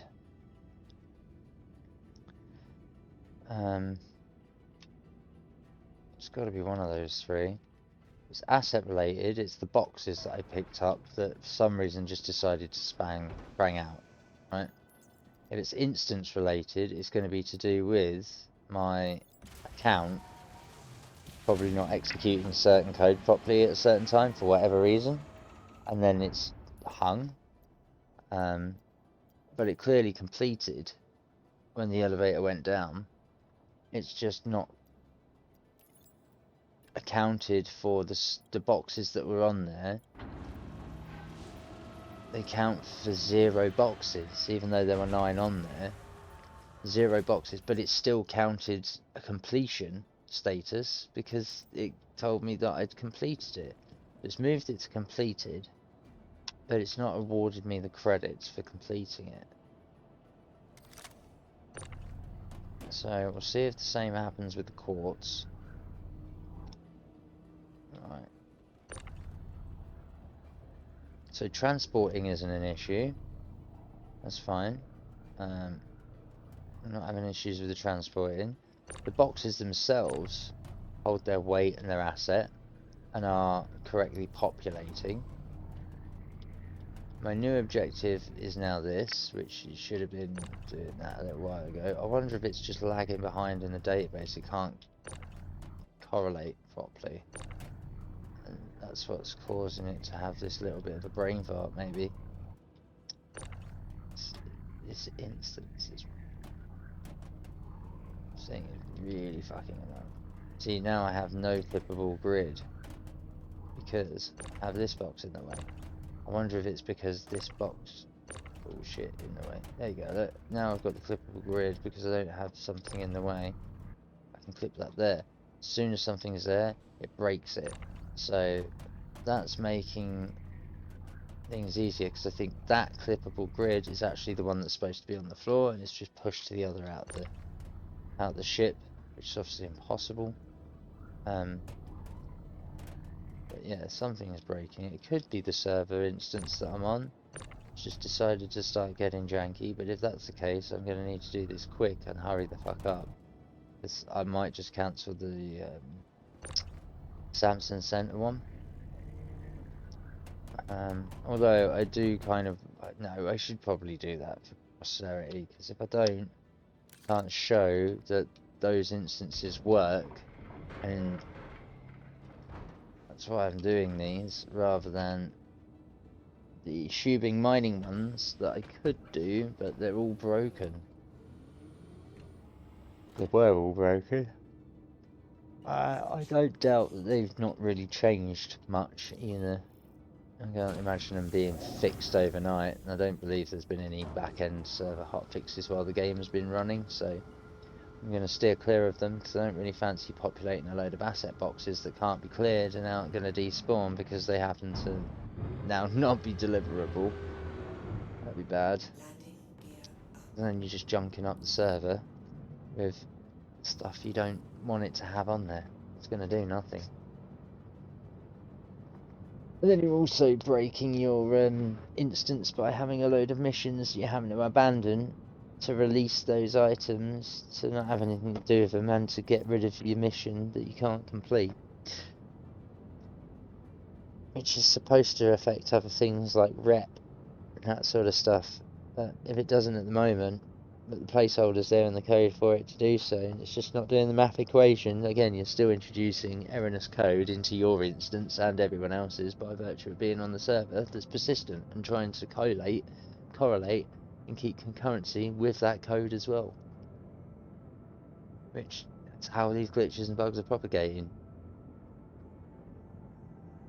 IMO. At least that's what it appears to be. But again, by and large, the game's pretty playable. Still looks fucking amazing. I would still recommend it if you've got the patience to go for it. Sometimes I don't have the patience for it because the developers keep taking out features and functions of choice that I require to get it to run on my system properly. For example, the ultra-wide full-screen legacy support. Not the ultra-wide support itself, but the full-screen legacy support that every game should still have, regardless of whether games are developed these days in Windows borderless full-screen or windowed mode.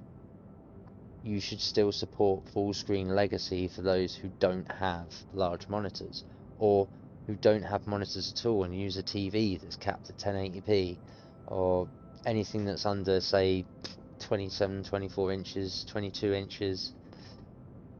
You know, you want to be able to cater to every possible resolution rendering as possible, and any size aspect ratio stretching that's required for anyone's screen, which should be the full screen legacy support.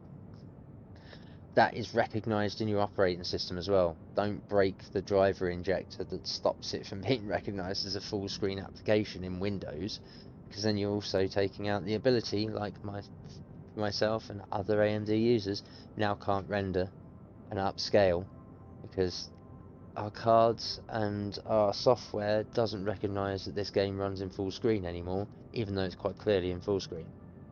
And it, by the way, I've tested it with both windowed borderless and borderless full screen, and the full screen mode for FSR upscaling the Fidelity FX super resolution, and it just stays inactive. I can't brute force it into running because it chooses not to detect the game in full screen mode, even though it's clearly in full screen mode. So annoying that I can't even use a feature on my graphics card and on the software to push this game to its limits and get even better frames, even better frame rate, and even crisper resolution whilst running at a lower resolution. And for those that want me to run 1440p and above, no, because I'm getting frame rate capped, the frame rate cap in the resolution by locking it to the aspect ratio, which on an ultra wide screen, especially at 34 inches and above,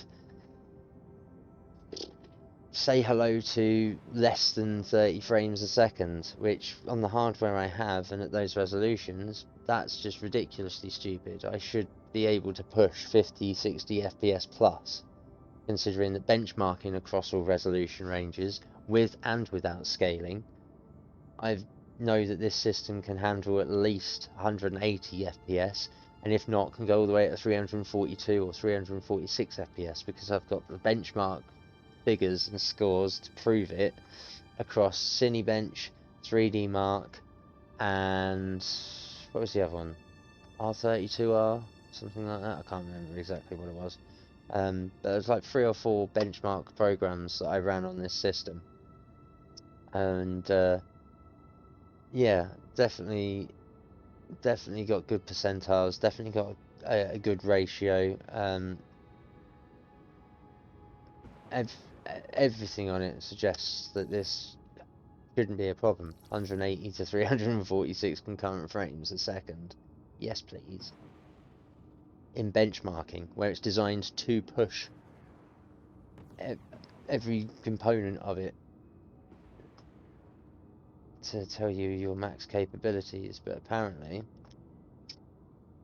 can't achieve that on Star Citizen, which is bullshit. Excuse my French, but it is absolute doggy bullshit, because yeah, I was getting 80 to 120 frames prior to 324 taking out full screen support and the lack of taking away upscaling for AMD users. Now I'm stuck at 30 to 60, if that. I mean, yeah, granted, this game doesn't look like it and it doesn't feel like it, but I can still tell the difference of those 30 missing frames from 50 up, you know. And like I was mentioning on stream earlier, having those frames, it helps with keeping a consistent, stable run of this game in its current state to test, because it allows for shaders, textures, and the rendering to be more efficient for when server drops and peaks and troughs in the server's FPS occur in this game, either through my shoddy internet connection, my ISP being a bit crappy at times, whether it's down to the actual connection and their traffic, or whether it's the weather outside affecting the cable to the house, and then to the telegraph pole. I can compensate for that and have a smooth, consistent, stable experience. Or for when it does chunk and render locally, because of the packet transfer, and it's trying to push to the server, that the server is then lagging and keeping up, it allows me to compensate for that and acts like the cat of anything else that we have on computers, where you can dump it to it like a buffer, and voila, it compensates for the load, so you don't see a slowdown or a latency at any time. I don't have that luxury now, which is why you're seeing certain parts of this game where I'm going to get jitters. Oh, don't tell me I can't get out of my ship now. Come on. Don't be silly. Let me out.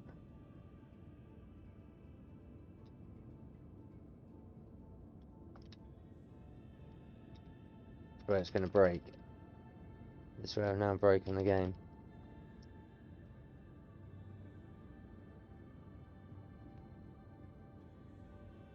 Ugh. Not right at the end. Not with the last 6 skew. Come on.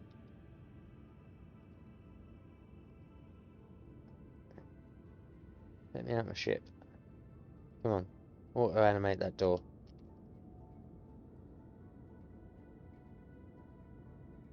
No? You can keep me stuck on my ship here.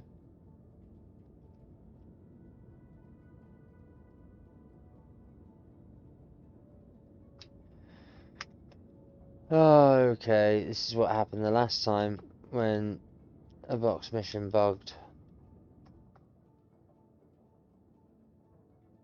So, we're on track. I'm gonna abandon you. We're on track. Oh, we're not even tracking you. I'm gonna abandon you. That's our history.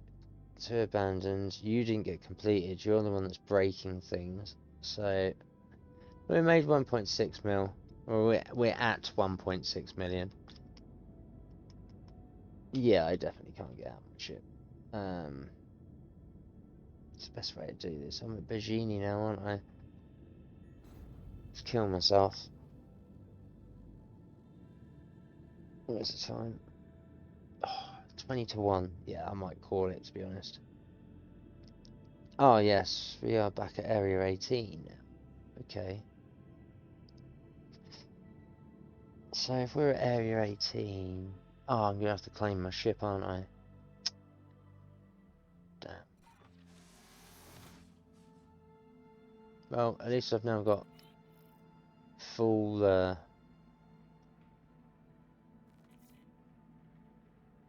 Oh. Yeah, no, I think I've definitely got an issue if I've got no messages in the Mobiglass global. And I was pre-warned that this server was definitely starting to go down a little bit. So I think what I'm going to do, pull that off. Can I get rid of the gown? Isn't it going to let me take it off? Yeah, it's going to let me take it off. Cool. I killed myself my ship. That means I should have my equipment here. Yeah. So let's put it on.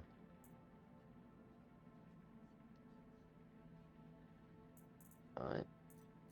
Yeah, cool. Let's leave our location.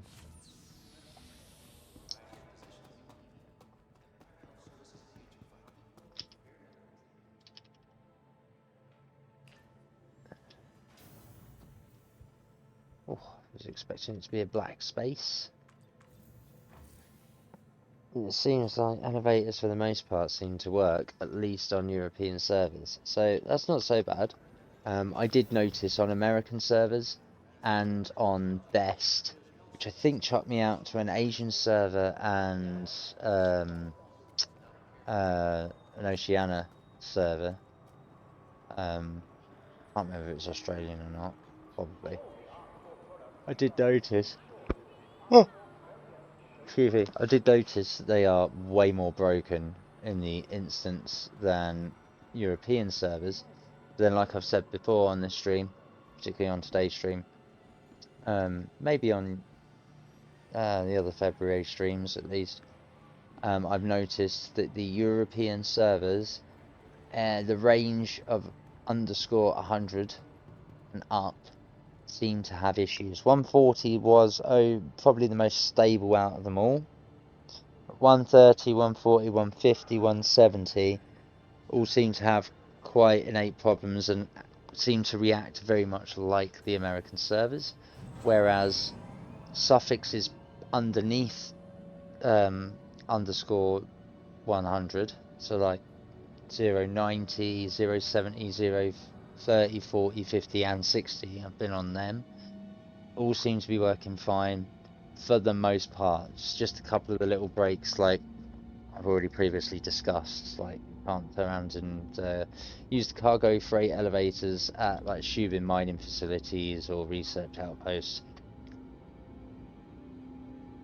because they're copy and paste areas with the similar modules that just have an orientation layout change that I think because they're sharing all the same code and it's that code that's broken, that's why they're all not, all their freight elevators don't work up or down. Or you can't collect stuff from there or deliver stuff to this, so you can't complete their contract missions. Whereas the salvage scrapyards like Samson and Sons, and I assume like Devlings, I haven't been there to test it yet, they seem to work because they're a unique instance of location, much like how your Instance Hangar operates. And so those game loops to those locations and back seem to work fine because they're the ones that I've been doing. So something to bear in mind for those that are playing and testing this game, that are bitching and moaning about some of the stuff that's broken. It's like, yeah, but that's because you're just trying to play the game. You need to look at what you're doing that's inducing an error. You need to look at what could potentially be inducing the error and try to find a workaround, or perhaps even avoid a particular function to be able to operate in the game. Oh, nice. Let's go to my hangar. Let's go get this shit reclaimed. I'm pretty sure I was at Bajini for that, wasn't I? And it wouldn't let me out. Which, if that's the case, I need to call my... Yeah, I need to claim my shit. Let's see, is it a screen issue? No, I think this server's gonna die. Unless it really has died. And this is just the aftermath of what's left. Which I think that might be the case. Okay, so I'm gonna assume that this is the case. And we're gonna call it there at 3.5 hours. Thank you for joining me on this stream. If you're watching this on YouTube, thank you for watching the video on YouTube. I will always be making long form stream content like this when it comes to the games. This is Star Citizen, for those who don't know. We're alpha testing and checking out this 4.0.1 build. As always, thank you for joining. If you'd like to follow, share and subscribe, the links are on my page, twitch.tv/crunk7up. If you can't find me on there, then go find me on YouTube, unless you already have. It's youtube.com/xoficina. That's the permanent home of every stream video that I do. We've got links to my Discord as well, and my Instagram are up there. Please feel free to join. It costs nothing. It'd be nice to turn around and make some friends as a social recluse, make some new gaming buddies. If you like what you see, please leave comments, any advice, feedback, it's all appreciated. And yeah, if you want to turn around and carry on and see what's going on in these games, see me play some more games in the future, then please come back and join me for more. I am trying to stream a little bit more regularly when it comes to the evenings. Had a little bit of a blip during January, but we're back now. It's back into the swing of things for February. You can also check out every morning I do a self-taught Japanese learning session in Rosetta Stone, where I'm learning the Japanese language. If that's something that interests you, please come and find me at around, usually start about 10:30 GMT UK time. Yeah, it'd be great to hear your thoughts. It'd be great to see people liking, sharing, following, subscribing. Help the algorithm, help some numbers. I'm doing this just because I enjoy it. Why not? Everyone else seems to be doing it. But yeah, if you'd like to stay around and join me in Star Citizen, please come find me. Please DM me on the Discord. If you want to turn around and play any of the other games that I might play, like watching me play Project Castaway, or come join me on Call of Duty, it'd be very much appreciated. And yeah, let's see what happens. I hope you enjoyed what you've seen today. Like I say, I'm turn around and alpha testing, so not the most fluid of gameplay. It's not always going to be the most exciting of gameplay, especially when we're bug hunting. I've spotted a couple of things today and got a few mindful notes to turn around and now jot down for a ticketed report to the devs. So that'll be happening. But yeah, come and search us out. It'd be good to hear from you all. That's it from me. As always, take care, stay safe, love each other, keep sane, and I'll see you in the next one. Peace.